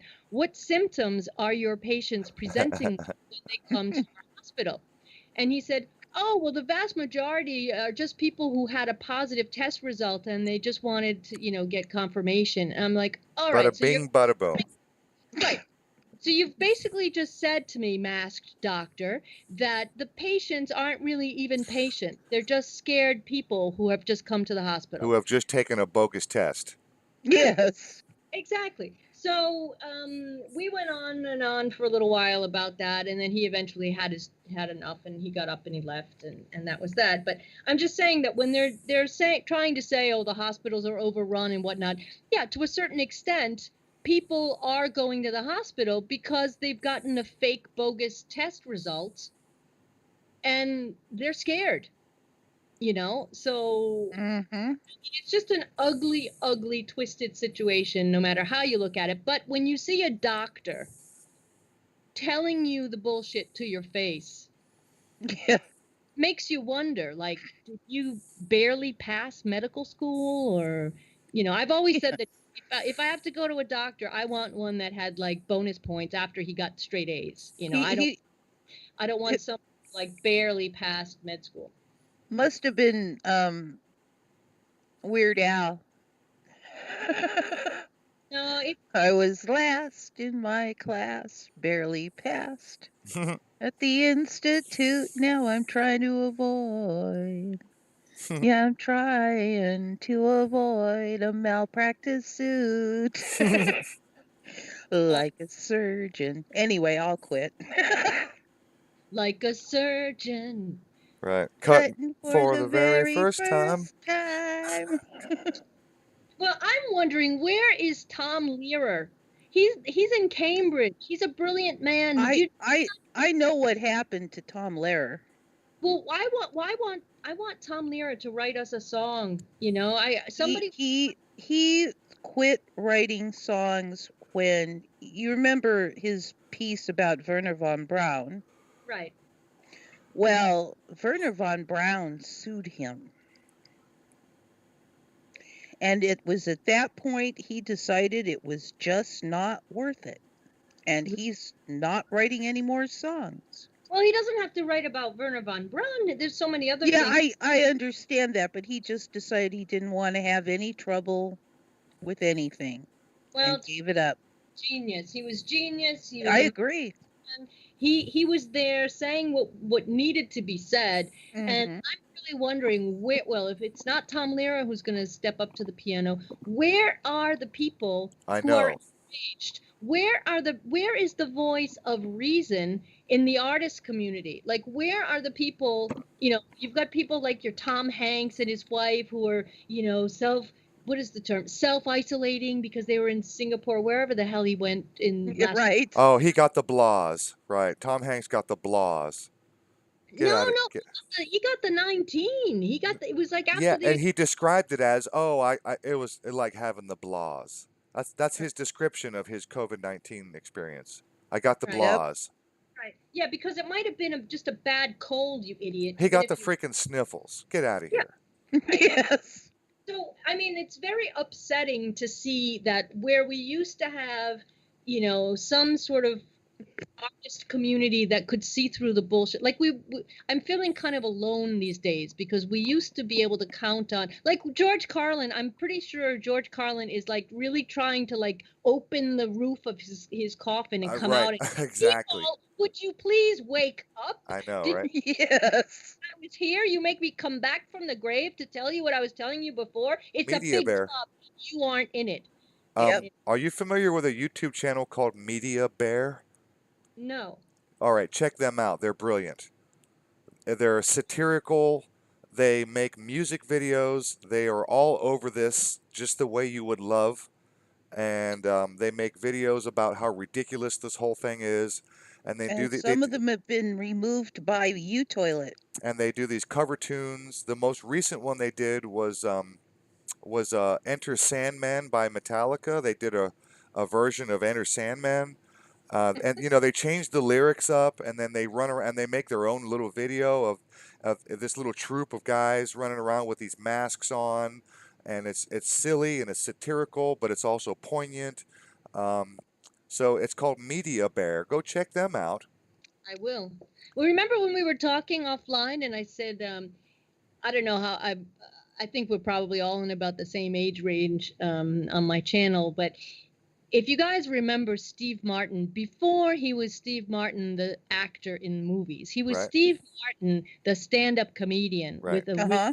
off-kilter kind of humor. And you know, he used to come out with an arrow through his head and Yep. just like weird stuff. And for me, seeing all these people with masks on, it's like something akin to what he would have done just to come out it to get a laugh. You know, it's so Yes. obscenely bizarre that you know, and why isn't he speaking out? Like nobody that I used to respect, and I did put that in the past, nobody is really coming out and saying, yes, there's a problem. You know, they're Well, there all are lesser known comedians that are, but they're just not Yes. getting the airtime. Yeah, the And controllers are unless you not know who going they to are, let them get their yeah, word out. unless you know who they are, unless you subscribe to their YouTube or their Facebook, you're not going to know what they're talking about. They're not getting wide audiences because it's almost like being shadow banned. You know, it's like if you want to talk about Yep. this, you're either going to get the video deleted, your channel terminated, you're not going to get on mainstream, you're not going to get recognition mainstream. And so there are people talking about it, but they're not allowed to talk about it. So if you don't know exactly where to go to get this information or to get this comedy or get this satire, you're in the dark. Yep. yeah, yeah. Somebody Just like right now, just like I just told you, go check out Media Bear. They are brilliant, and I mean they put a lot of work into their videos, and their videos are funny, they're poignant, and they touch on all these things that we're talking about. No, I will.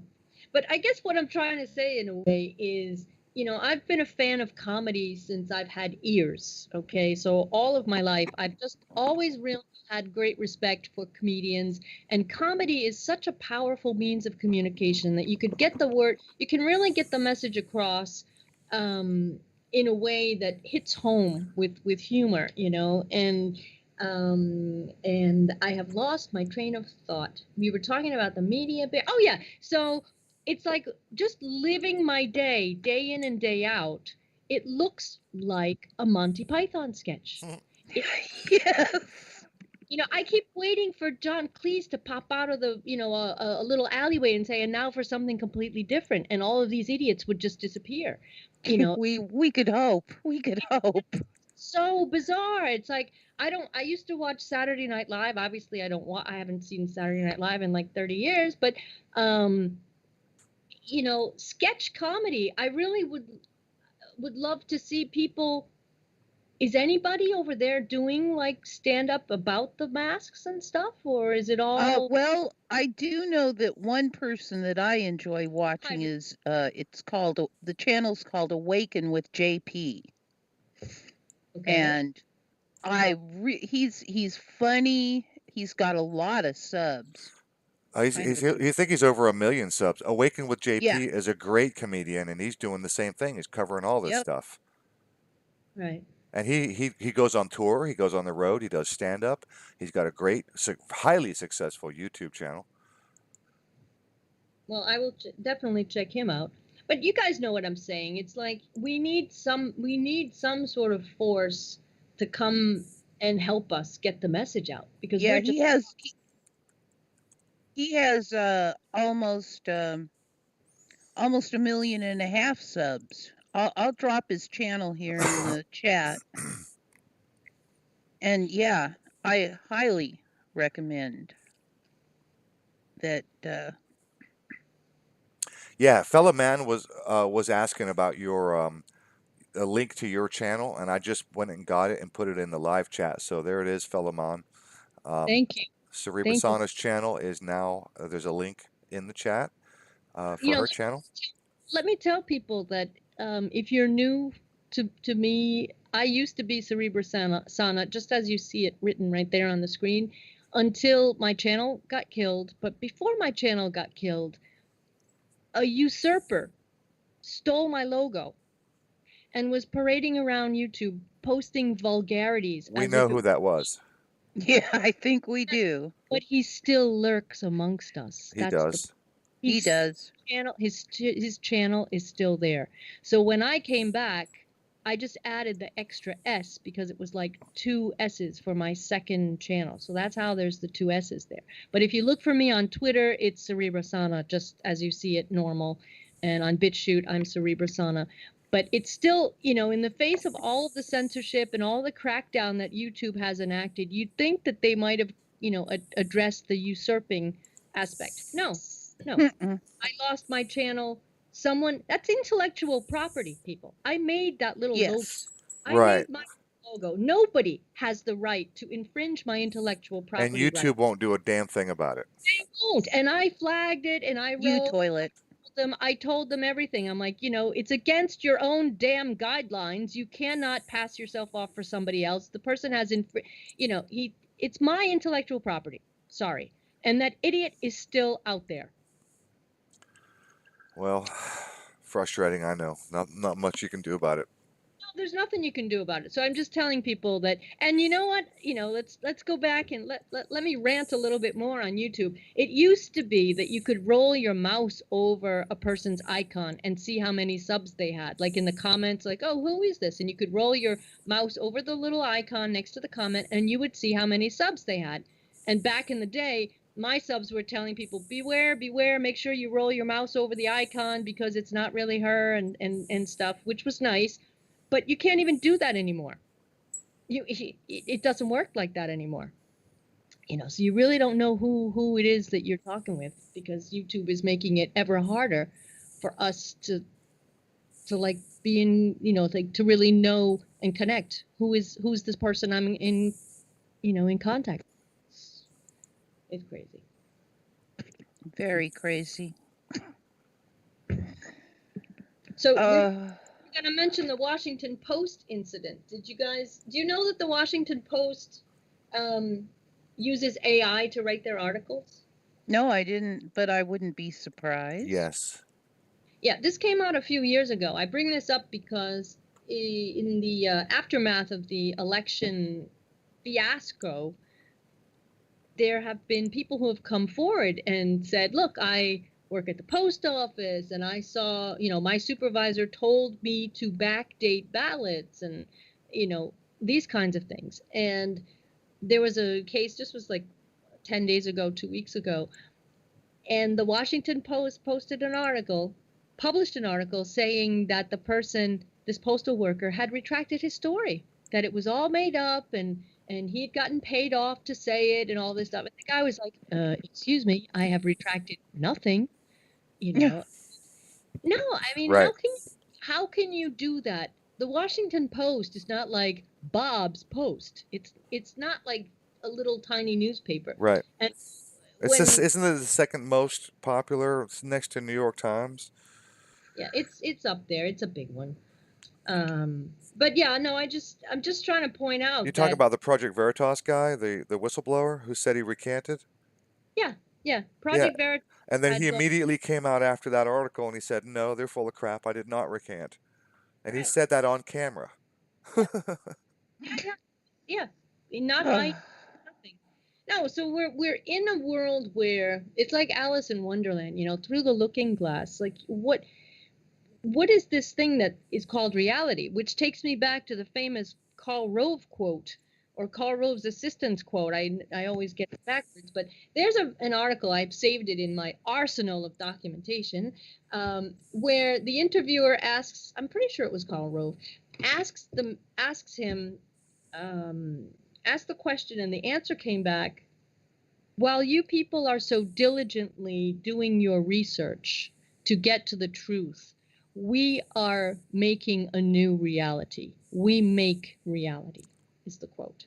So it's like, even when you uncover the truth, it will still not be the truth because they decide what truth is going to be. Oh God, who was it? Zika or Mika Mika Brzezinski, was a big news daughter, one of the lead anchors on what's the channel, CBS or what's the ABC? What I don't remember who uh, she's with, but her and Joe Scarborough. I forget what station. Mika Brzezinski is actually quoted from her own damn mouth saying, talking about what people are supposed to think. She said that's our job to tell people what to think. I've seen that clip. I know what you're talking about. Yeah. And well, what about the Google people? I mean, if we're talking about Project Veritas, he's got people on camera, hidden camera in Google Yeah, headquarters. oh yeah, oh yeah. I'm a big fan of Project Veritas. He's got the Google people on camera going, "Oh, we vowed we're never going to let 2016 happen again. We'll do better next time. Oh, yeah, okay. We we didn't do our job." It's up to us to decide what people should be thinking. Basically, is what they're saying. So, uh, no, I mean the world is just insane. I have a drawer full of paper articles when I used to subscribe to like paper magazines, like in the 90s, and I have to dig through them, but I'm pretty sure that I saved one of the very earliest articles on Google when they were bragging about how, at the beginning, I think they still do it actually. When you do a search, I don't use Google to search anything anymore, but they used to put up like 18 million results in 0.5 seconds, like, yes. right? So back when this thing was first kicking into gear, one of the questions was, how do you do it? How can you be so accurate and so fast? And they wouldn't answer the question. They were like, oh, well, that we can't tell you that, and with hindsight, it's like these people were evil from the very get-go. They were Oh evil yeah. from the beginning, you know. Yeah, what I found interesting was I get the gazillions of results in no time at all. And then I click through the pages, and the number of pages that were listed would get smaller and smaller, and sometimes I'd only get 5 pages. Yeah. And I'm like, why? Why does all the numbers go down when I go to page 2? Right. Down Yeah. further to page 3. I never understood that.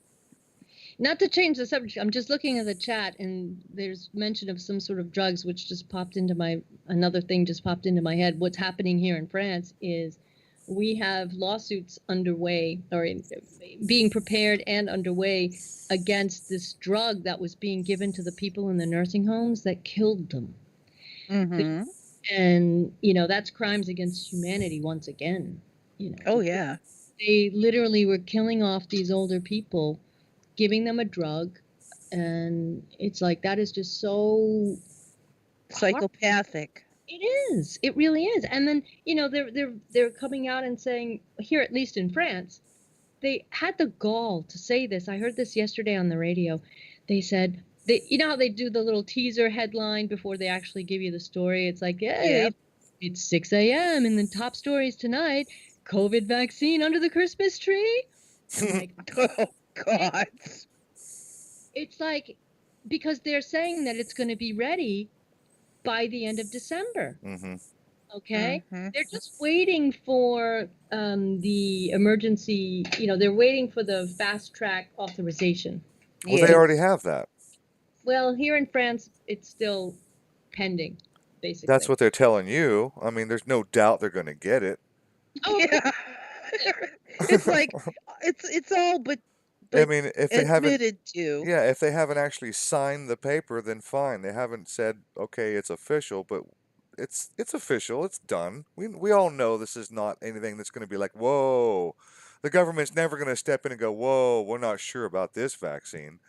no, I bring that up now because given what they just did with this Rivotril, when they were killing the people in the nursing home, so they're saying, oh, vaccine under the tree for Christmas this year, and we're going to start with, we're going to vaccinate the elderly, the most vulnerable amongst us, so the elderly and the sick or something like that. They're gonna be giving this heinous DNA changing thing to the people who are most likely to have a serious adverse reaction from it because they're already weakened. right? And they're going to get hit with some sort of Frankenstein thing. That's just not good, no matter how you look at it. Mm-mm. And when I heard that, it reminded me of, because I've read the studies, about the trials and stuff. And to participate in the trial, you had to like sign a statement saying you had no intentions to get pregnant or try to have a child or anything like that. And Wow. and part of the reason is because they have no idea what's going to come out if, once this change to your DNA is done and you start trying to procreate. Yeah. It's anybody's guess what's going to happen, right? Because when they're saying, oh, we have 94% success rate and 95, yeah, we tested on 40 people for 2 weeks and everything went great. Well, Well, and also, if you notice, I have been watching, and the drug companies are saying it's X% effective. And then they couch this claim in discussion of the crown bug invasion, but they never say it's X% effective against Y. They just say it's X% effective. And Yeah. I keep asking myself, okay, what is it effective for? What is it, and not just because that everybody assumes that they mean this crown bug. yeah, but And do you know how they're actually conducting these tests? The placebo group isn't getting a placebo. The placebo group is getting another type of vaccine. And this is yep, how the guy in Brazil, this was what, a month ago, they were like, oh, we have to stop. We had an adverse reaction. And nobody was saying what that adverse reaction was at the beginning. And then it turned out that the person had died. He had yep, died. And then when it came out that the guy had apparently died, but he was in the quote unquote placebo group, they're like, oh, okay, we can go back and keep going because he didn't get our vaccine. He got the placebo. And then they realized that the placebo was for like a meningococcal kind of whatever. So, I mean, that's a serious thing that they were giving him. So, I mean, it's just like scientific fraud from start to finish and everything in yes, between. Because if you're going to do serious science, if you really want to know if your thing works, you give the guy saline solution or you give him a sugar cube or whatever it is. You give him something inert. You don't yes. test a vaccine with another stupid vaccine that has nothing to do with it. Oh, It's Yep. oh, that's exactly right. A lot of people talk about these vaccine placebos, but when you actually read the study carefully, in almost every single case that I've looked at, they don't actually give a saline solution placebo. They give a meningitis placebo, something that has aluminum in it. Yes. Well, the thing is, they add the adjuvants. Like aluminum is there for a couple of reasons. Aluminum is there to extend shelf life. Aluminum is there Those so are you ostensible reasons. no, Yes. no, Ostensible. obviously, but I'm just saying that one of them is also to produce an immune reaction. It stimulates the Yep. body's reaction to, oh, something just got injected into me. Um, So, Cerebra, when we talked privately, I mentioned my discussion with um, Dr. Lisa Kramer. So yeah. she is a PhD in computer science. She's got a master's in nanotechnology. She's got other degrees. She has ongoing education at Harvard University Medical, and she is highly qualified to speak on these subjects.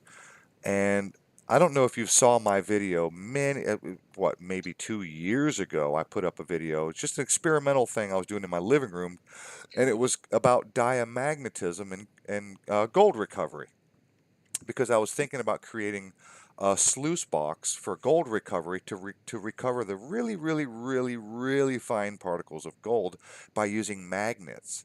And in that video, I showed what diamagnetism is actually about. I So, remember that vid. so uh, gold, silver, copper, and aluminum are diamagnetic. In other words, if you have a magnet and you try to pick up a copper penny, it won't pick it up.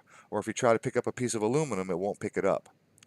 But if you move a piece of copper through a magnetic field, the copper becomes magnetized.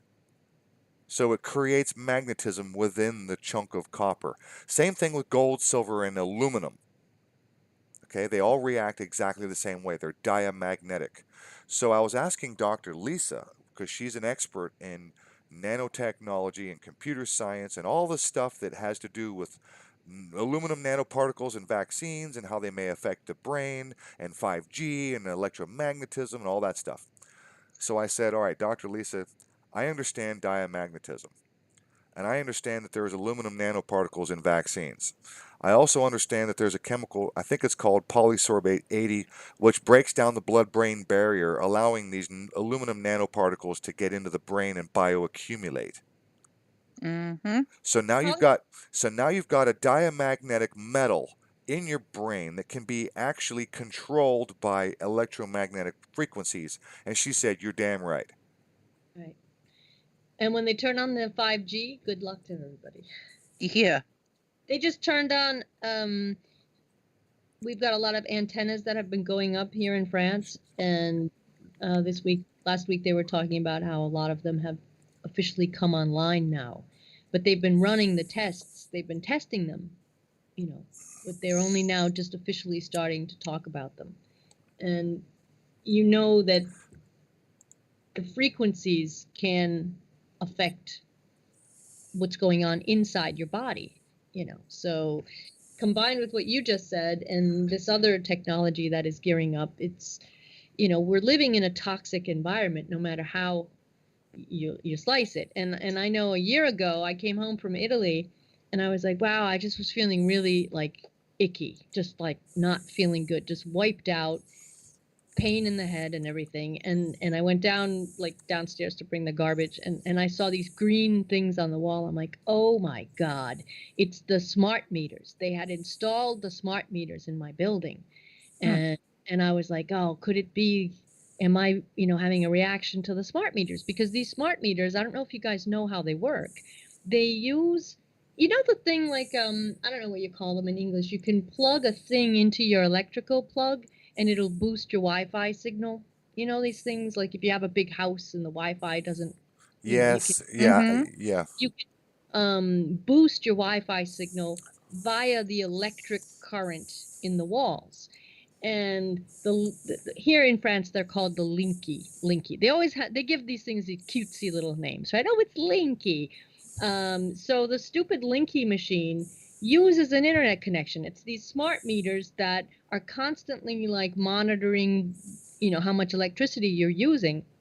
But what it does is it uses the wiring, the electric wiring of your house. Oh yeah. To transmit the data. It works the same way like these coupler things. I don't know. Yep, they can pulse the electricity in your house and that'll transmit all kinds of stuff, including X-rays. I'm not sure, don't quote me on that, but they can absolutely pulse the electricity in your house and that'll create electromagnetic waves and that'll create a communication device almost like a Wi-Fi, just like a Wi-Fi. I had a fire break out in my kitchen after they installed the stupid thing. I plugged something into a plug in my kitchen. Fire came out of the plug. I'm like, oh, this is good. That is not good. And something else blew out. So I bring this up because if you pretend like you have bionic eyes, right? You can see through the walls, right? And imagine all the electrical wiring going through all the walls throughout your house or your apartment. It's like your whole interior, you're now living in like an ocean of electromagnetic activity because it turns your house into like an antenna. I don't know, follow what I'm saying. So, there are people who are sensitive to it, and I am definitely sensitive to it to a certain extent, and it's just disgusting. And then I had a horrible thing happen because after they had installed, they had to follow a procedure to be able to get to install these things. And there were activist groups out there, and I had attended conferences and stuff because I was aware that this problem was coming down the pike. And to get into my building, you have to type in a code to get in the front door of the building to be able to come to find my apartment and all this stuff. And the installer people, they were like hiring, like Joe Guy, you want to install Linkies, contact us kind of thing. And they'd get like 2 hours of training and off they would go to install the Linkies. And they were supposed to inform you of when they were going to change your old meter to put in the new one. And they rang my doorbell, like my actual physical door to my apartment. And when I opened the door, like where my physical meter was like right next to my front door in like a closet kind of thing. So when I opened my front door, the closet was open and I saw what he was doing and I said, please don't do that.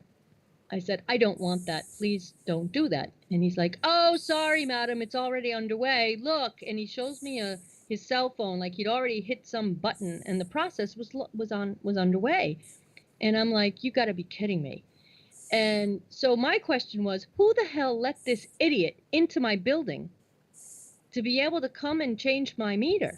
So now I literally live in this soup of electromagnetic radiation. And there are days when I'm just out of commission. I will admit it. Admit it, and it's just a horrible, horrible sensation to know that you're helpless. And I called, I protested, I did everything I could. But because I'd been in Italy, I missed like the window to be able to mount my defense properly, because there were people here who were putting literally padlocks. They were putting chains because some people have their meters like on the street or in their courtyards or in their gardens or whatever. Mine is inside a building. So I thought I was pretty much safe, but a friend of mine, I called a friend to say, oh, this thing, what do you think of this? And she's like, oh, I'm all set. I already put a padlock on it. They can't get into it. I'm like, oh, okay, good. So people were really trying to fight the Linkies, and the fight still goes on. But I mean, the technology and, it's all experimental. Nobody's really telling us what it does to the human body. And, let me just tell you something else that, you're not in my brains because we don't have the neural links yet, but I have made so many videos in my head that I would like to be able to just transmit to all of my subs. It's like, did you get that cool video I thought about over the weekend? Yes, I know that feeling. So one of the videos that's in my head, and it's partially on my timeline, I've got everything that I want to show you guys, is, have you ever seen these people who do music with like water or sand, like the vibrations and the frequencies, like you hit certain notes and the water will take a particular shape, or the sand will move in a certain shape, right? Because frequency is vibration. I've done cymatic experiments. I know all about it. Well, there you go. I've got videos on my channel on cymatics where I literally go in my basement and I do cymatic experiments. It's totally mind-blowing, fantastic stuff. But when you look at that and you come down off the, wow, that was awesome, and you start to like think about it rationally, the first thing I thought about was, yeah, well, those vibrations in our bodies, what is it about certain music? And I've always, like I said, I've loved comedy since I have had ears. I'm the same way with music. I mean, I didn't work in radio just by chance. I've always been drawn to music, and I always loved music. And there are certain songs, I mean, people have made fun of me in some cases because a certain song will come on and I I will just like jump up. It's like, oh my God, I love that song. Or tear up. Or tear up, or get goosebumps, or a very strong reaction to music. And it's because it's vibratory, it's vibration. Something is connecting with something in me. And it goes in the same way. If I don't like something, I really don't like something. I'm sort of. You might have missed a show that we did. When we had Bart, I think it was Bart was our co-host. Amy helped me out. I did a show on cymatics. It was 2 or 3 hour presentation. Wow, I have We're, to. Is it still on your channel? Amy might have it because it was on my I old. probably My have. channel was terminated. I don't think I have it on this channel. Oh, Amy probably has it. Um, I'd have to go hunting but for it. I did a whole show. We did a whole CONHWC show on cymatics because oh, I've been studying cymatics for years, it's and I've done experiments and I've created my own experiments. Some interesting three-dimensional. I created this little plastic box where I tried to inject it with as much cigarette smoke as I could, and then I pelted it with sound waves and tried to videotape. And I could see it with my eyes, but my video camera wasn't sharp enough to pick up the little tiny subtle details in the smoke inside because I was trying to get a 3D cymatic because wow, I had never seen that before. But I do understand that cymatics, when you go online and you look at cymatic videos, it's always a plate with salt or something like that. right, But that's a two-dimensional representation of what's actually happening in the three-dimensional world. right, Okay, right. so I surmised, and I've done some other studies, and I've got examples, and it's in my show. I showed examples where cymatics have been used historically because they've been other people have onto this for centuries. And Hmm. somewhere around, I think it was the 80s or 90s, there was a whole documentary on cymatics, and I swear to God, Cerebra, they showed, and Amy will back this up. And no, Amy, I know you remember this.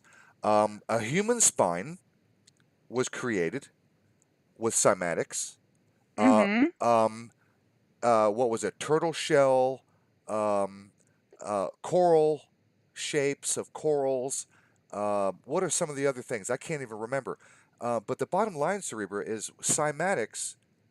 I surmise, and this is my hypothesis, that abiogenesis, and I know we're wildly off track now. We're talking about the origin of life because we know that the Earth resonates, the Schumann resonance, all the moons and the planets and the stars, they all have a resonant frequency, and then you have to imagine free floating gas clouds that are affected by this frequency, and cymatics is a three-dimensional thing.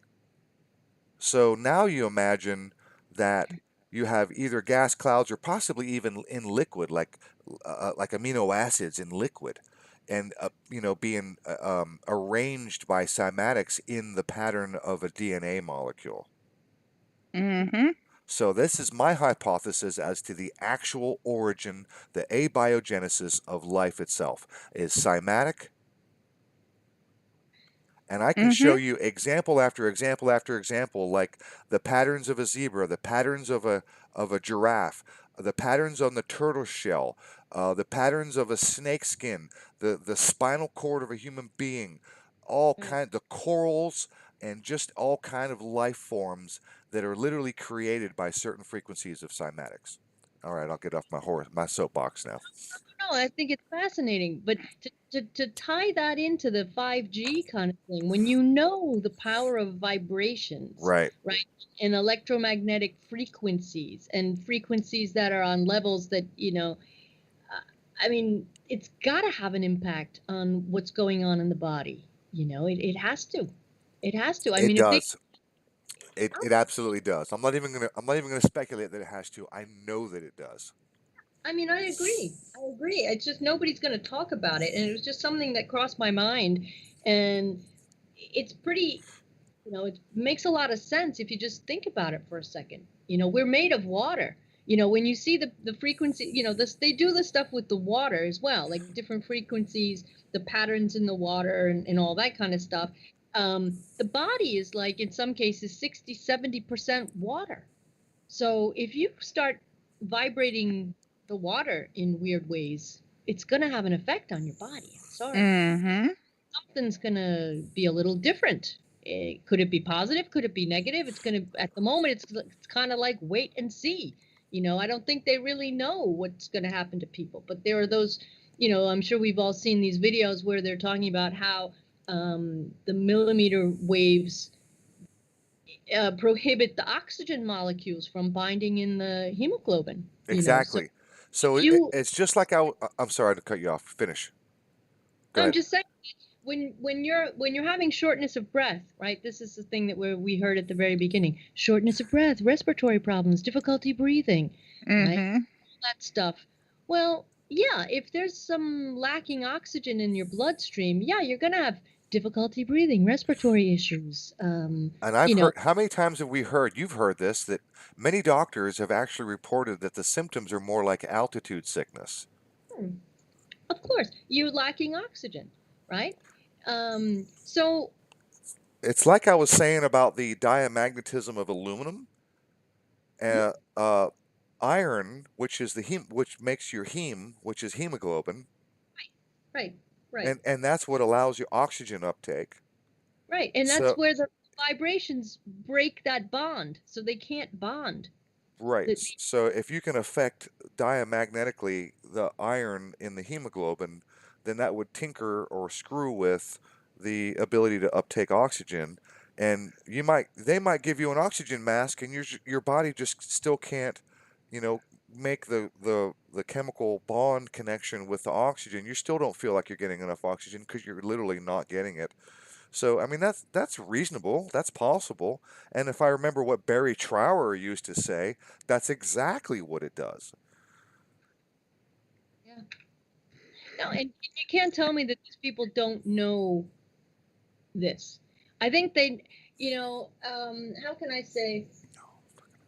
Do you guys know about the TED site? Not the TED Talks. It's the Tenders Electronic. Yeah, yes. I think this was going around just recently. But the videos that I saw, I mentioned this in my video. Yeah, I I made covered it and you covered it.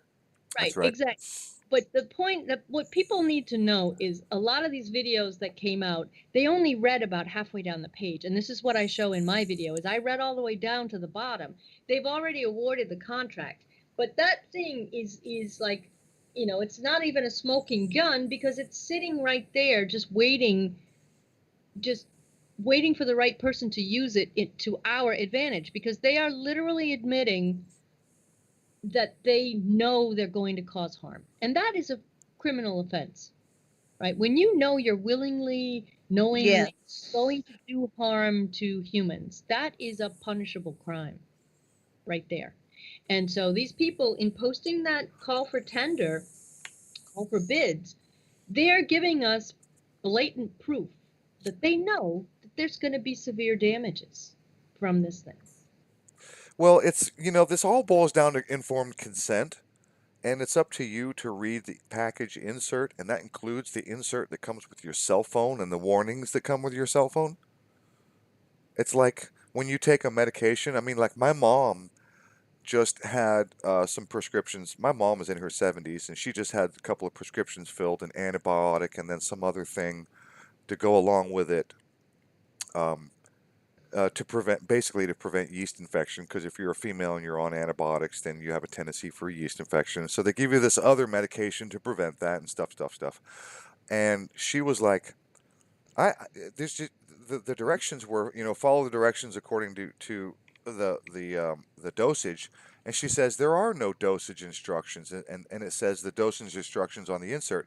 And she handed me this piece of paper. It was this big fold out thing with all this information front and back, with all kind of technical stuff, and on the back were all kind of symptoms and side effects and stuff like that.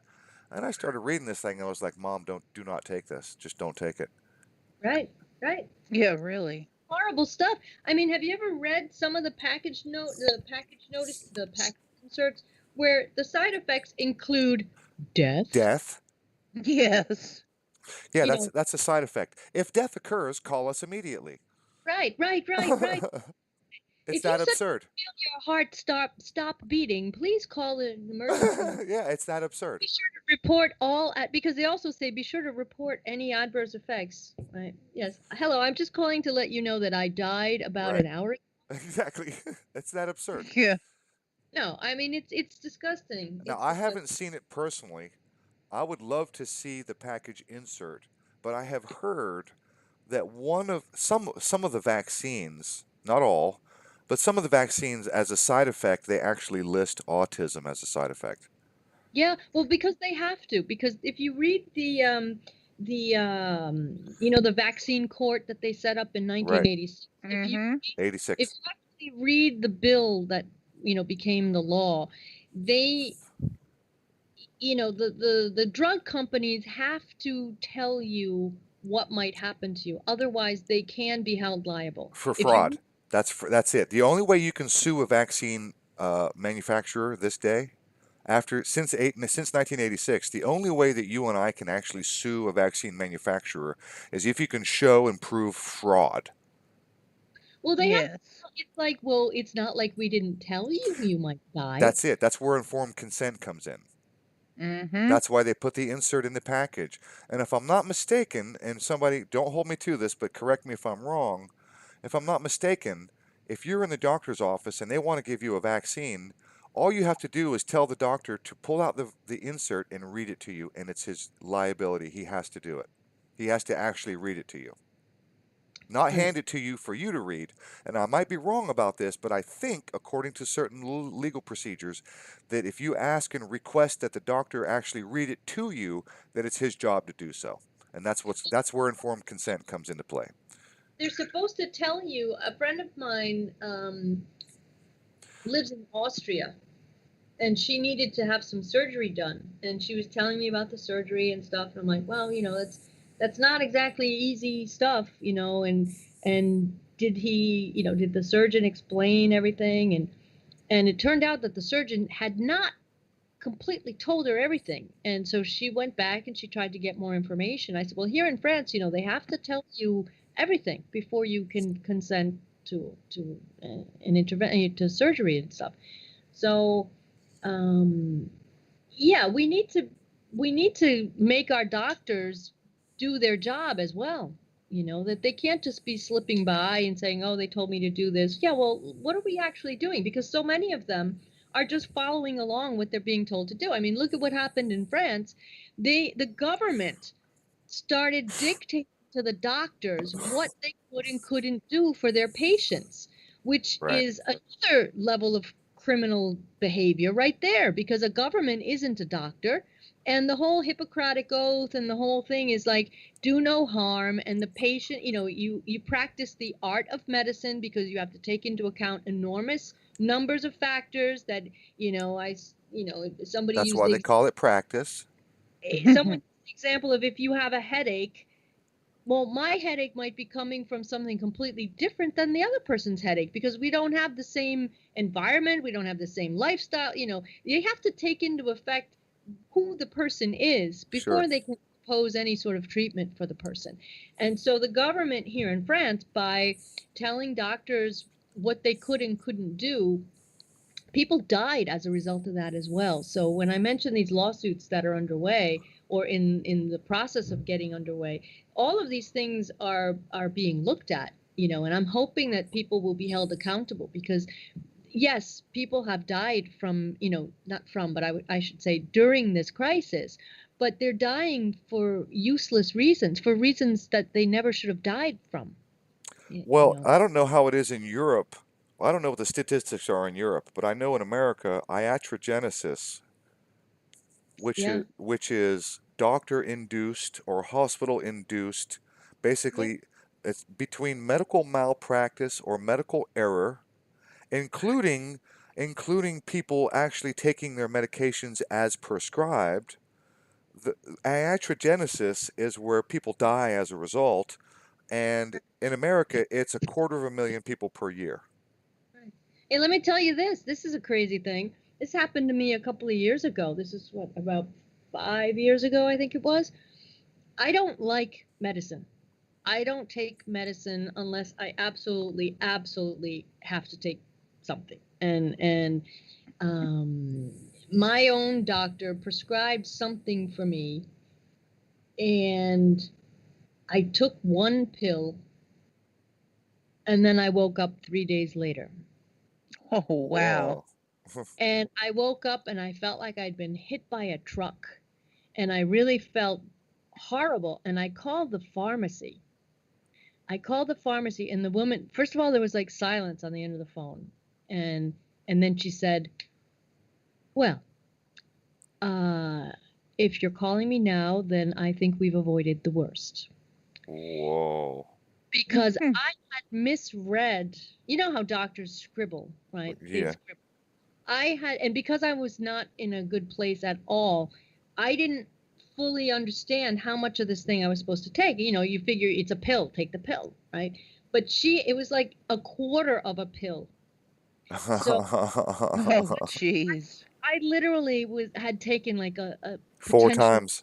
lethal dose of whatever the hell it is that I don't even remember what it was all I know is I took the stupid pill and then I woke up 3 days later and I felt really bad. I literally was knocked out um, for a very long time and hearing the silence on the phone when I managed to call the pharmacy and I'll never forget it was like, well, I think we've avoided the worst. But I mean, Holy shit.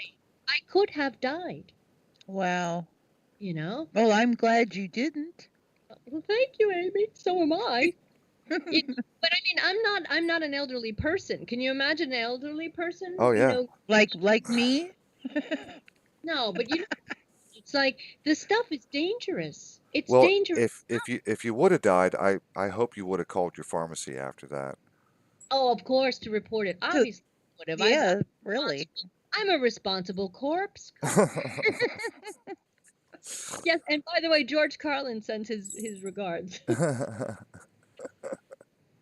No, but I mean, you know, years and years and years and years ago, I had a temp job in a lab.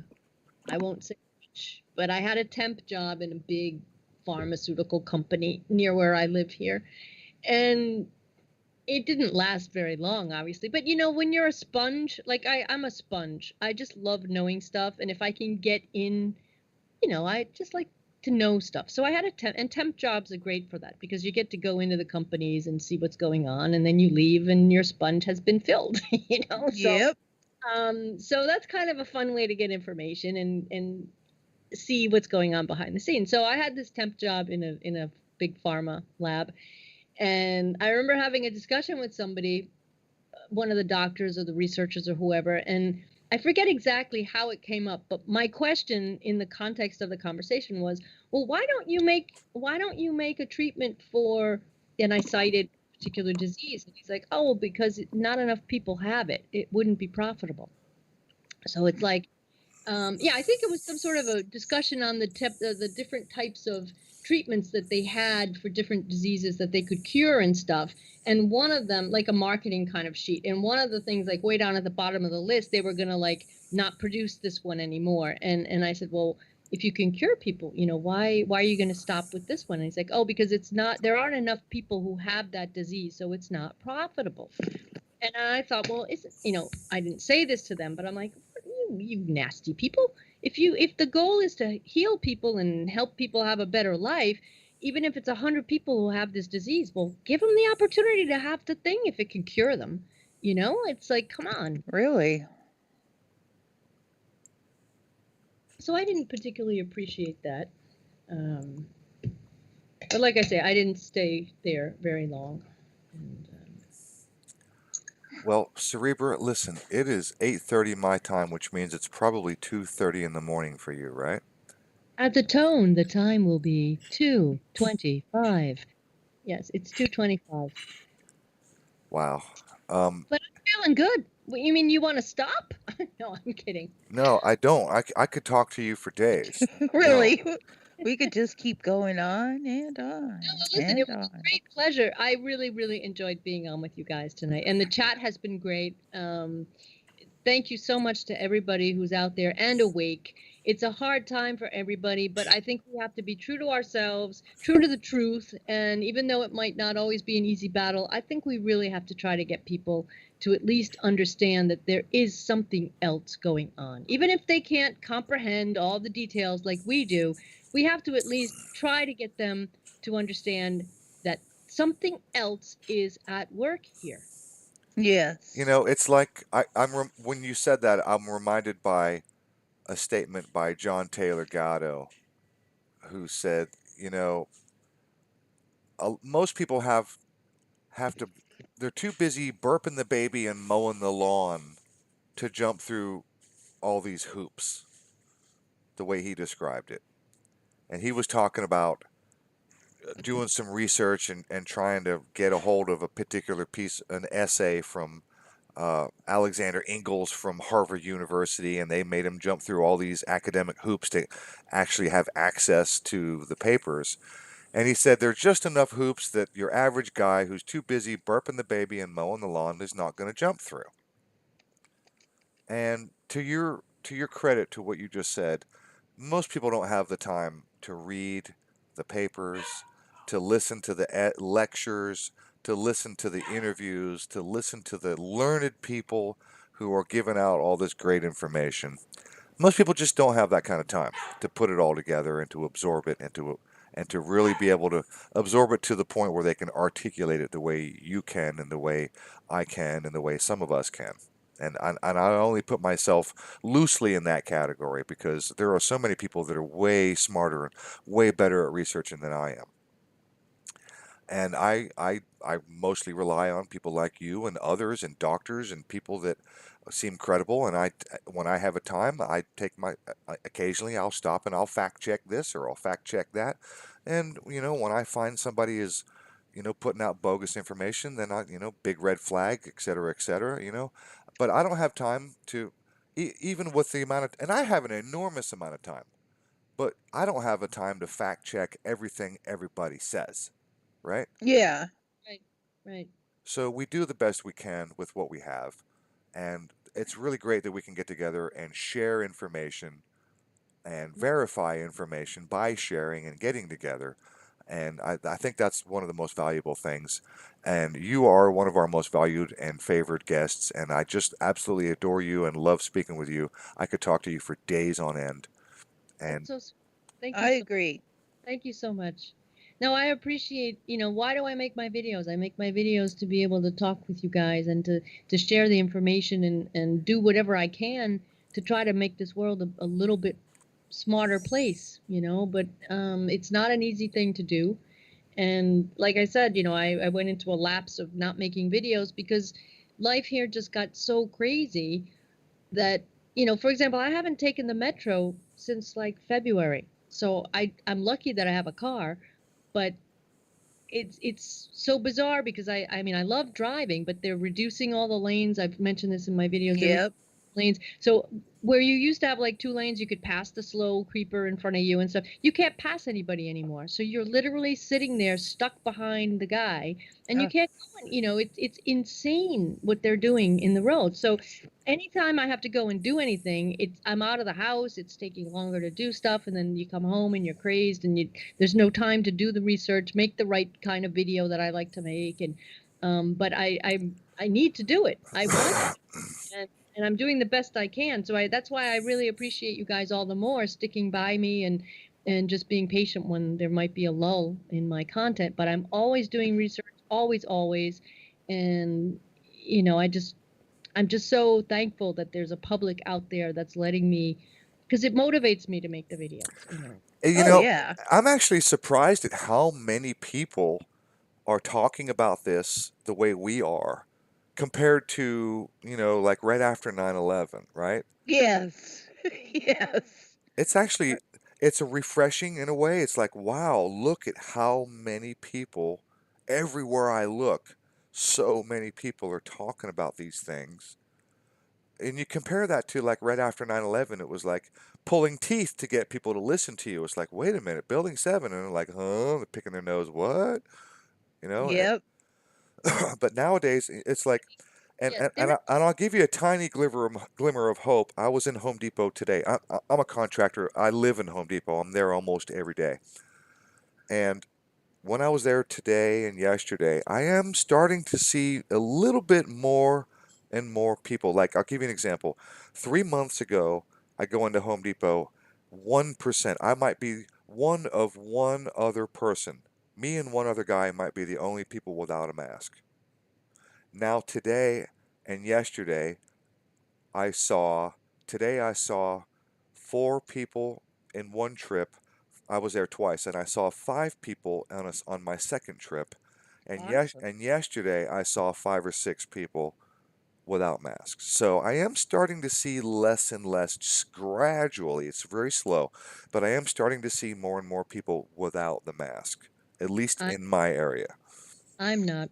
I'm not. And right before we went live here, I don't know why this guy was posting on my second to last video. S- Some guy was posting that he's he was trying to tell me that people weren't really wearing masks in France. And you're like, yeah, right. Like, no, I'm here. I'm seeing them. I'm the only one without a mask. And I'm not, that's not even a joke.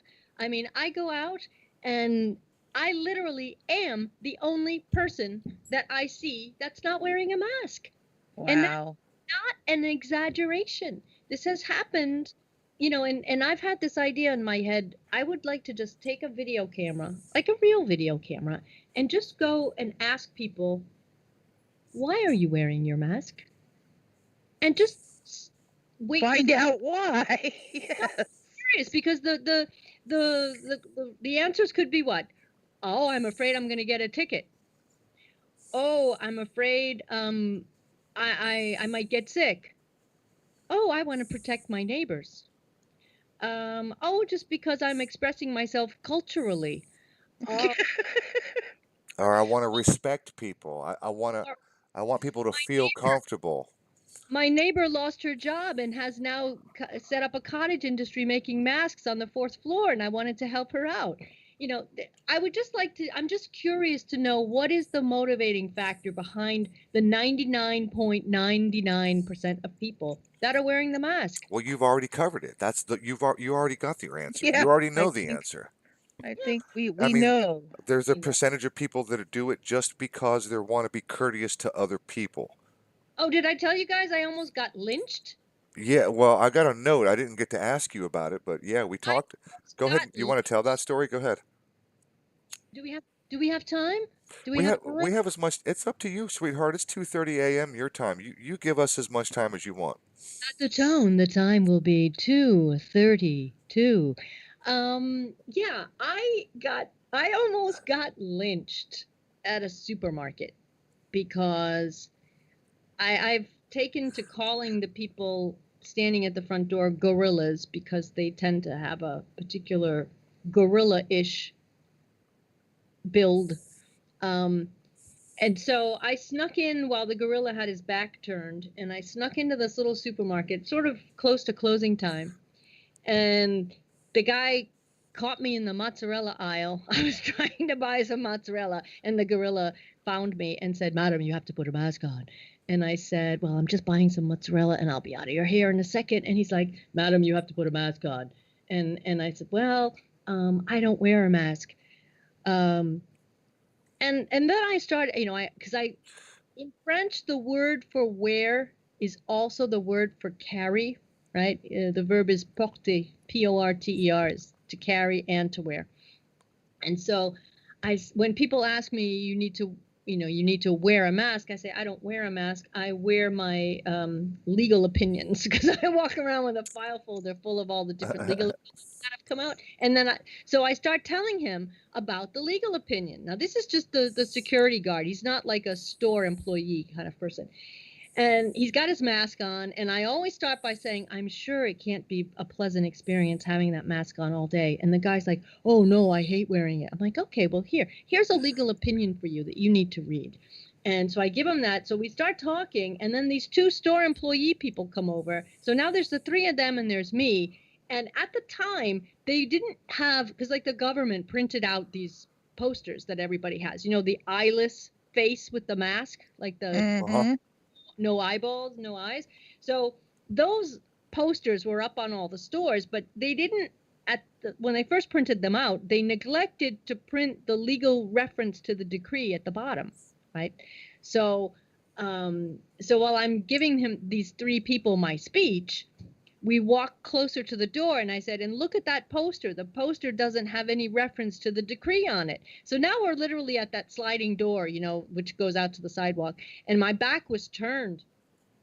And now the two store employees are like, so you think we don't really have to wear the mask?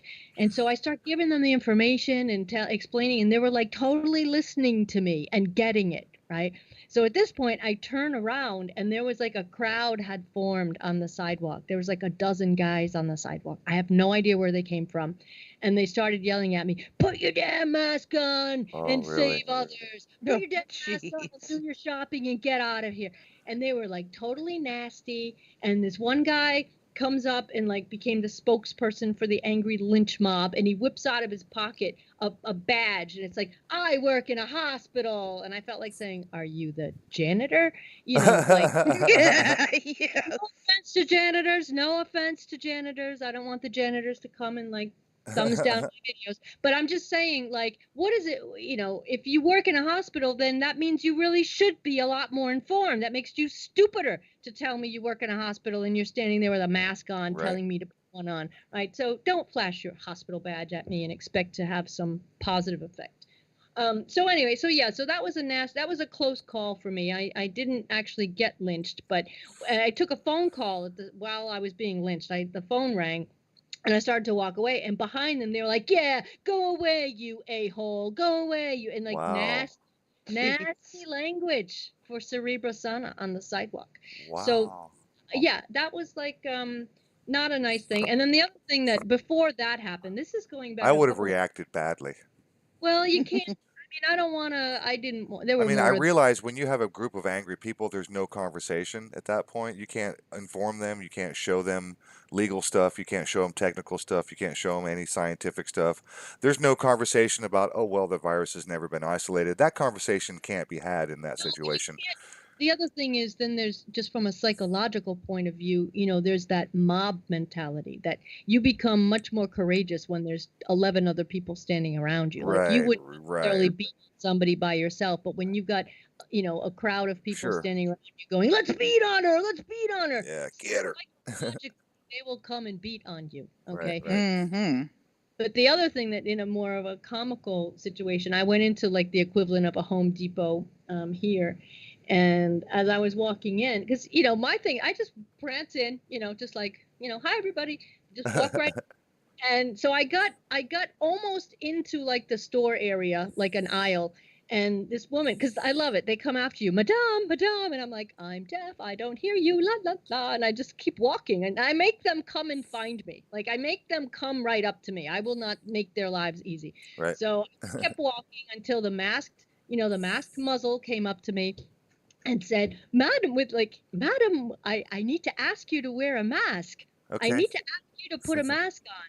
And I said, and why is that? Because at that stage, this was a couple of months ago, right? And why is that? Because you needed to get them to tell you why they were going to make you wear the mask, because there were different reasons they could give you. And depending on what they said, you could continue to shop in there without the mask. Because if they were referencing it's the law, well, there was no law. Right. There was only a decree.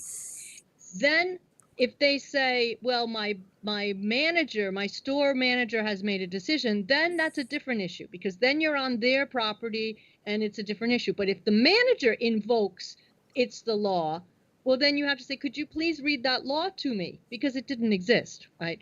So I tried that strategy. It didn't get me particularly far. And then it had like a large lobby. So I started walking out the lobby. And I don't know if you've seen, I think I mentioned this in one of my videos now that I'm mentioning it now, but have you ever seen the movie Summer Rental? Yeah. Where John this, Candy. yeah, but the scene at the restaurant where he can't get his table and he's like, rats, there's rats in the kitchen. There's Yeah, rats. yeah, yeah. And everybody clears out. Like, so I started doing that as I'm walking out of like the French Depot, and I'm going, I'm taking my business elsewhere. I'm taking my business elsewhere is what I said as I was walking out. And I don't know, it was just a comical thing, but you have to keep your sense of humor in this bizarre situation. But my attitude, I will just say it once again, I think we need to try to be as normal as possible and not give in 1 inch to the insanity, because by putting Right. on a mask and playing the game, even if it's just to go in for a couple of minutes, you're still playing the game. Right, right. You know what I mean? Like, Yep. I managed to find a supermarket. I don't want to jinx it, but I have found a supermarket that I had a couple of close calls, but everything went fine. And I went back again last week, and they're just not saying anything. I've I go, covered this. I've covered this in my rants. That first of all, um, I have learned pretty quickly, and I've only had a tiny handful of examples where people try to give me a hard time. Um, Instead of saying I won't wear one, which is a mistake, because then they want to know why. What I say is I can't wear one. And good, that leaves the door wide open for all the possible reasons that you may or may not be able to. And there are multiple exemptions. There's psychological exemptions, there's physical exemptions, there's physiological exemptions, there's like anxiety, the physical reason, like you might have a breathing problem or a medical problem. There's religious exemptions. So there's at least four different separate exemptions. I simply say I can't wear one, and that's my statement. And right, I won't go beyond that. And by law, no one's allowed to ask or probe any further. By right, law, by right. law. So Well, I whenever somebody asks or says you got to have a mask, I just look at them and say I can't wear one. right, right. And when I go, and the only time, one of the only times, um, in the early days, somewhere around May or June, just before the peak of summer, right after March, when masks and everything started coming to thing, and Home Depot and Walmart and everybody was putting them out, putting out the signs and making their public statements. Everybody's got to wear a mask. Um, for the most part, I walked into Home Depot and nobody said boo. And when I went to a different Home Depot, I was in a different part of town doing a job, a Home Depot I wasn't familiar with.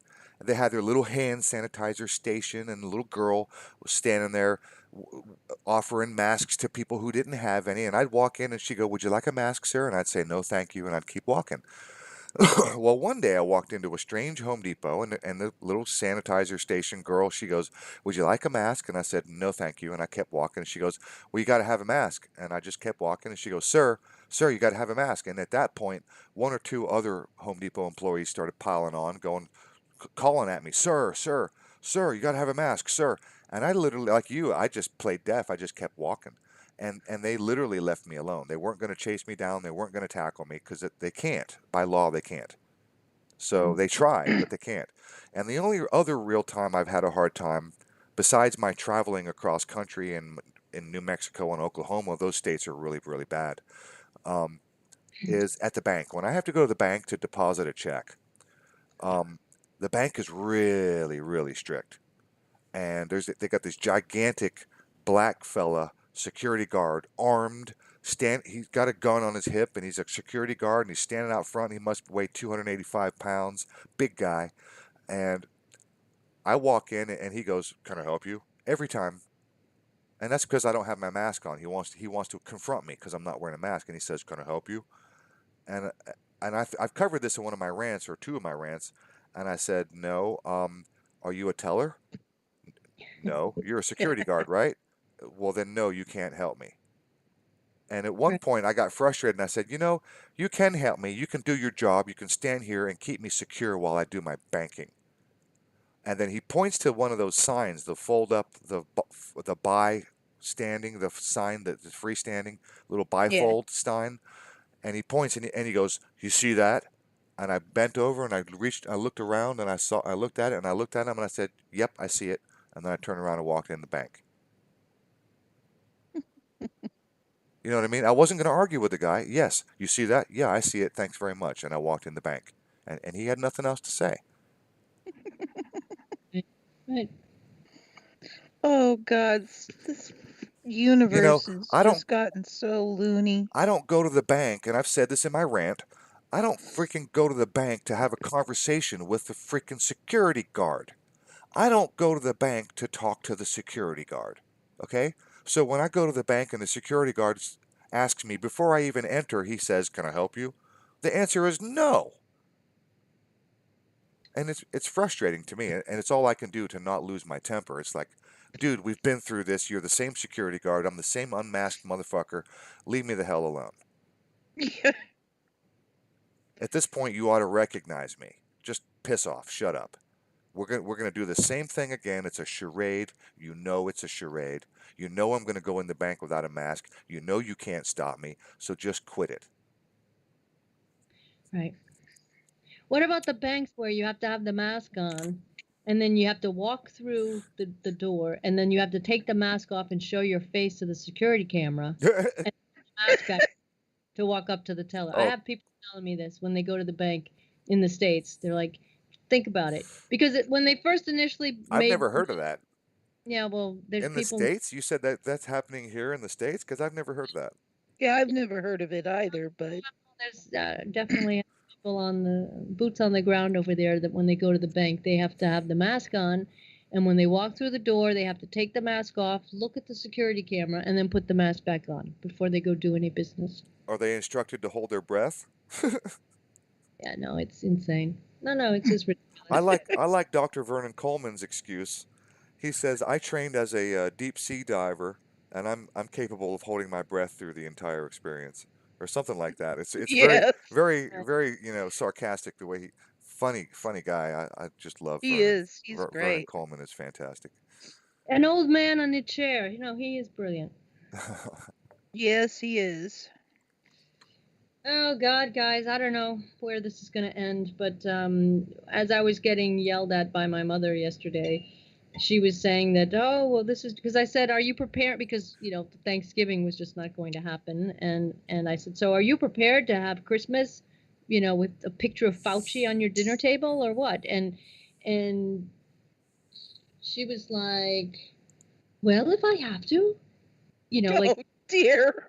No, not the I mean, I got mad when I said, because I was just mad that she wouldn't have my brothers over for dinner, kind of thing. So, um, she's literally up for not having Christmas dinner if this is how. And then, well, when everything goes back to normal, then we'll do Christmas dinner again. And I said, what you're just not getting is it's never going back. Never going to be back to normal. That's the point. Yep. So and even if it's kind of this twisted logic. It's like if you would rather stop living for the fear of potentially dying. So what is the point? What is the meaning of life if you are no longer living because you're afraid you might die? Yes. Think about it. And if you do think that you might die, wouldn't you want to make the most of the time you have left by spending with the people You'd that you love? think. You found out that the famous, the questions like, if you knew you were going to die in a week, who would you see? What would you do? It's like the end is near. You don't hold yourself up in a house with a mask on, going, I guess I'll just sit here and wait. Yeah. It doesn't work that way. You would want to be. I mean, I can only speak for myself, but I think that most people would want to. Yeah, go out and do things on their bucket list. Well, yeah. Well, I can tell everybody how to fix this, but if I told you, I would have a knock on my door at 3:30 in the morning by a SWAT team or something like that. Definitely 3:30. Gotta have your However, 33. however, I can tell you the second best way to fix this, and that is simply ignore the mandates, simply ignore the rules, simply say no. Yep. And it's just like I the mean, little no. thumbnail, Or just like something. just like the little tile in the promo that I had Amy make with George Soros's face that says the most powerful word ever spoken, Yeah. no. Yep. Yep. And then you crawl out your bedroom window. And go see your boyfriend. Unless you have a bedroom window like I had, in which case it And then probably isn't wise. it's a long way down. Yes. Well, I have a friend in Italy who's a teacher. She's a brilliant pianist, and she teaches piano and she teaches music to school kids. And she's telling me horrible, horrible, horrible things about what she's seeing. And she told me one of the horrible things that happened is she took her mask off for a piano lesson. Now, mind you, there's two pianos in the room. Like the child sits at one and she sits at another piano. And she had her mask. I don't know whether because she's a teacher, she has to abide by the school's rules and stuff. But She's just like us. I mean, she obviously isn't, you know, she's not buying any of this stuff. So anyway, so she had sort of dropped her mask down a little bit. And the next time the child came in for the piano lesson, she had a text message from the father on her phone. And she said to me, it's even worse because the father is a doctor. And the father had texted her, I would greatly appreciate it if you wear the mask when giving a lesson to my daughter. So the daughter, I mean, how many levels of insanity are right in that sentence? The Right. child had gone home and ratted out my friend. And the father, who's a doctor, is like, oh dear, we can't be having that. So he texts her to say, put a mask on. And moving up a little bit, she said, at this stage now, this is a few weeks later, she's like, at this stage now, you can't even tell, because she's like, she's had children in her classes. She's like, you clearly see that they cannot concentrate. They don't get it. They are in difficulty. They can't breathe. Their brain is deprived of oxygen. And so she will say, the window's open, children. It's okay if you want to take your mask down, and there's absolutely no problem. And they refuse. They are so freaked out. Yeah, The that's the children tragic will, part right That there. is so sad. That's the children tragic part. The will kids, not take the mask off. children these days, and forever, probably forever, are they're being trained to be afraid of their friends, their own family, and definitely strangers. To be Yep. absolutely in fear of anybody because they're a walking meat bag of infection, and don't get close, don't have contact, don't you can't be a human. And then the even younger, like the toddlers and babies who rely on smiles and human faces in order to develop properly. Can you imagine what society is going to be like in 20 years when babies and toddlers get to be young adults and they have to Think, Mm. grow up? Never. I mean, it's like George Orwell on steroids. It's like it's. I don't know if you've ever seen the movie 1984, when they file out of their little tiny microscopic bedrooms and they have to go down to the Jumbotron for an hour and scream traitor before they go to work. And in the hallway, they're not allowed to mingle or fraternize or have conversations. They're only allowed to say, hello, brother. Hello, sister. That's it. No, right, there's no humanity in that movie. If you watch that movie 1984, you quickly realize that humanity has been stripped from society.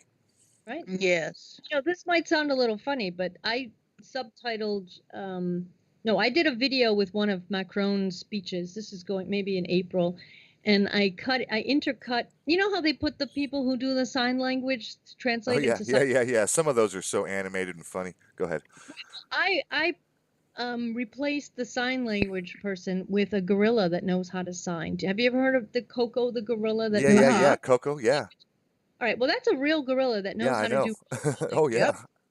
I put Coco the gorilla next to Macron, and Coco in the video that I did, she's making the sign saying "stupid, stupid man, stupid man," and some people Awesome. picked that up in the video. But I only bring this up because I was looking for something today, and I saw an image of a gorilla, and it just looked like it was just sitting there, and it had this face that just looked so sad. And I thought to myself instantly, I'm like, oh, the gorilla looks sad. Oh, just think about somebody who doesn't know what sad looks like, right? If you don't know what emotions look like on a face, Yeah. right? Seeing a gorilla, we can, you know how they say, oh, what do they call the term when you project human qualities onto an animal? Projection. Anthropomorphis an Anthropomorphic. anthropomorphization. Yeah, Okay. Well, that, you know what I'm talking about. You say, oh, Mm. look, the dog is happy or the yeah, yeah. dog is guilty. Anthropomorphization. Okay. But we can do that because we're capable of recognizing what emotions look like on somebody. Right.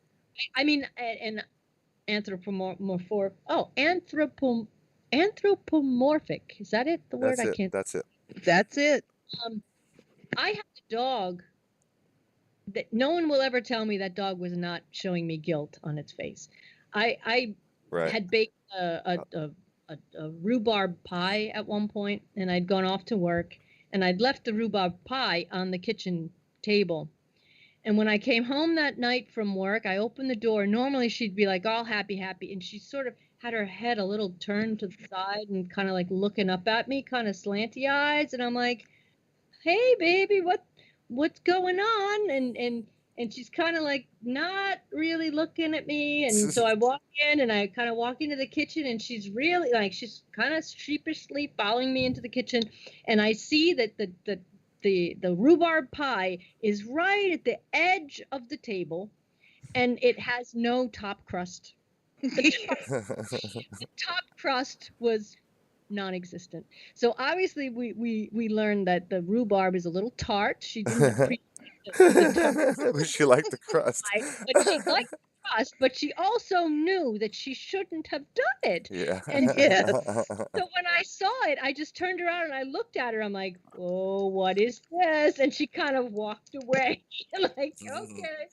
So, I mean, it was just a very funny moment, but animals, we're talking about being able to recognize emotions and expressions. And the sad-faced gorilla that I saw earlier made me instantly think of all of these children who are growing up, learning what life is like in the absence of facial expressions. And that is going to handicap them for life. Yes. So That's a serious tragic element that bothers me to no end. Mm-hmm. That the way that children are literally learning how to just be afraid of everyone, their friends, their family, and especially having any kind of interaction with any potential stranger in any way. It's I can only hope that I'm not going to be around in 20 years because what society is going to look like, I can only speculate and imagine.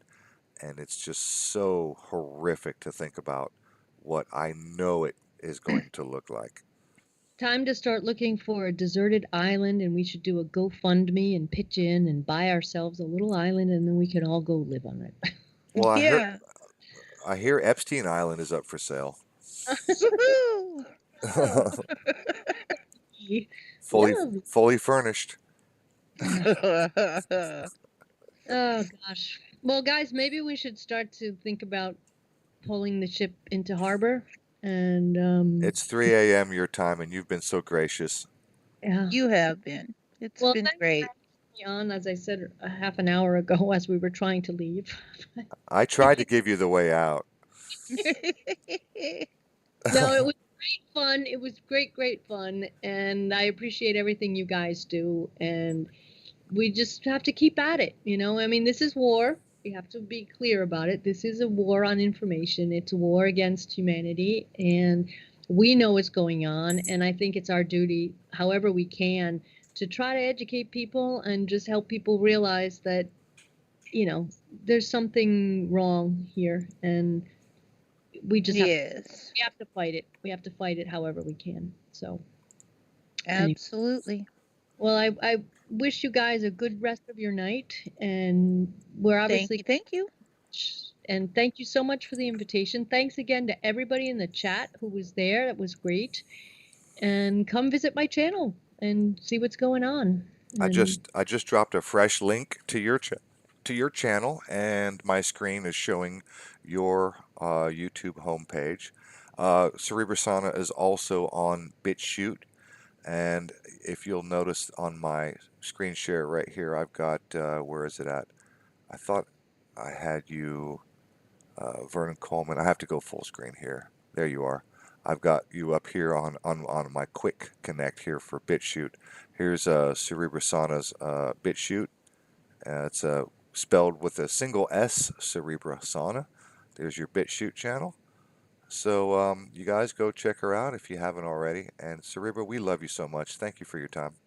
well, thank you guys. Have a great rest of your day, and we will be back in touch soon, I hope. Okay. Oh, absolutely. Big hug to her. Oh, just a quick, if you go to my BitChute channel, I did repost all of my entire Nice truck attack coverage. It's all there in a playlist. Yes. That was awesome. I worked super hard on that. There's like 45 videos. I watched every one of them to remind myself of what I was doing. I'm like, wow, I worked a lot on this. So they are extremely complete, and I find it fascinating. So yeah, it's a nice thing to go watch if you've got a couple hours with nothing to do. I'm looking at your BitChute channel right now. Yeah, I Um, see it. actually, let me see, I can, If you can click on the playlist, just some of the titles. Oh, this for anyone I'm gonna go ahead who and has drop a link to your BitChute in yeah, go the right there, please. The in the side chat there as well. So there's an easy access. So Yeah, that no, I did some, I mean, not to pat my own back, but there was some nasty stuff going on with that one, and I covered it and I exposed it. oh, And you were on top of it, and I'll people need to see it. I'll pat your back for you. Cerebra did amazing work regarding the Nice truck attack. Oh, it was brilliant. Probably better than anyone, by the way. So thanks for And you that. know, there was actually even more, and I never got around to make, like, there would have been one or two other videos because I actually found that the band that was playing right in front of where the thing was supposed to have gone down, they had just signed a special deal with to promote a single, and they were actually playing that single at the moment when the thing was supposed to have gone down. Just another very bizarre coincidence. But anyway, We don't enough. believe in coincidences around here. All right. Yes. At Okay. the It is 3 a.m. It's in Paris. Yep. So, listen, guys, I'm sending you a huge transatlantic hug, and thank you again for the invitation. It was wonderful. And Well, thanks again to everybody in the chat. I'm You sending you a giant COVID hug. yes, COVID hugs for everyone. COVID hugs for unsocially, everyone. unsocially distanced. Thanks, sweetheart. It's been great, and it's been great catching up with you. And let's not make it 2 years since we talk again. Whenever Yeah. you, I'm ready. Whenever you are. Okay. Okay. Good night, guys. Take care. All right. Good night, sweetheart. Bonsoir. Bye. Love always. All right. Bye. And thanks everybody in the chat. It's great. I'm gonna go ahead and hang this up now. Okay. It's been 3 hours, so great show. Great to see everybody. I will stop streaming, but I will continue to interact as long as the YouTube stream. Usually it lags behind, so there's a couple of minutes. And thanks everybody for hanging out. I appreciate you. And thanks for all the new people. Thanks a lot. See you. Bye. Bye. Bye.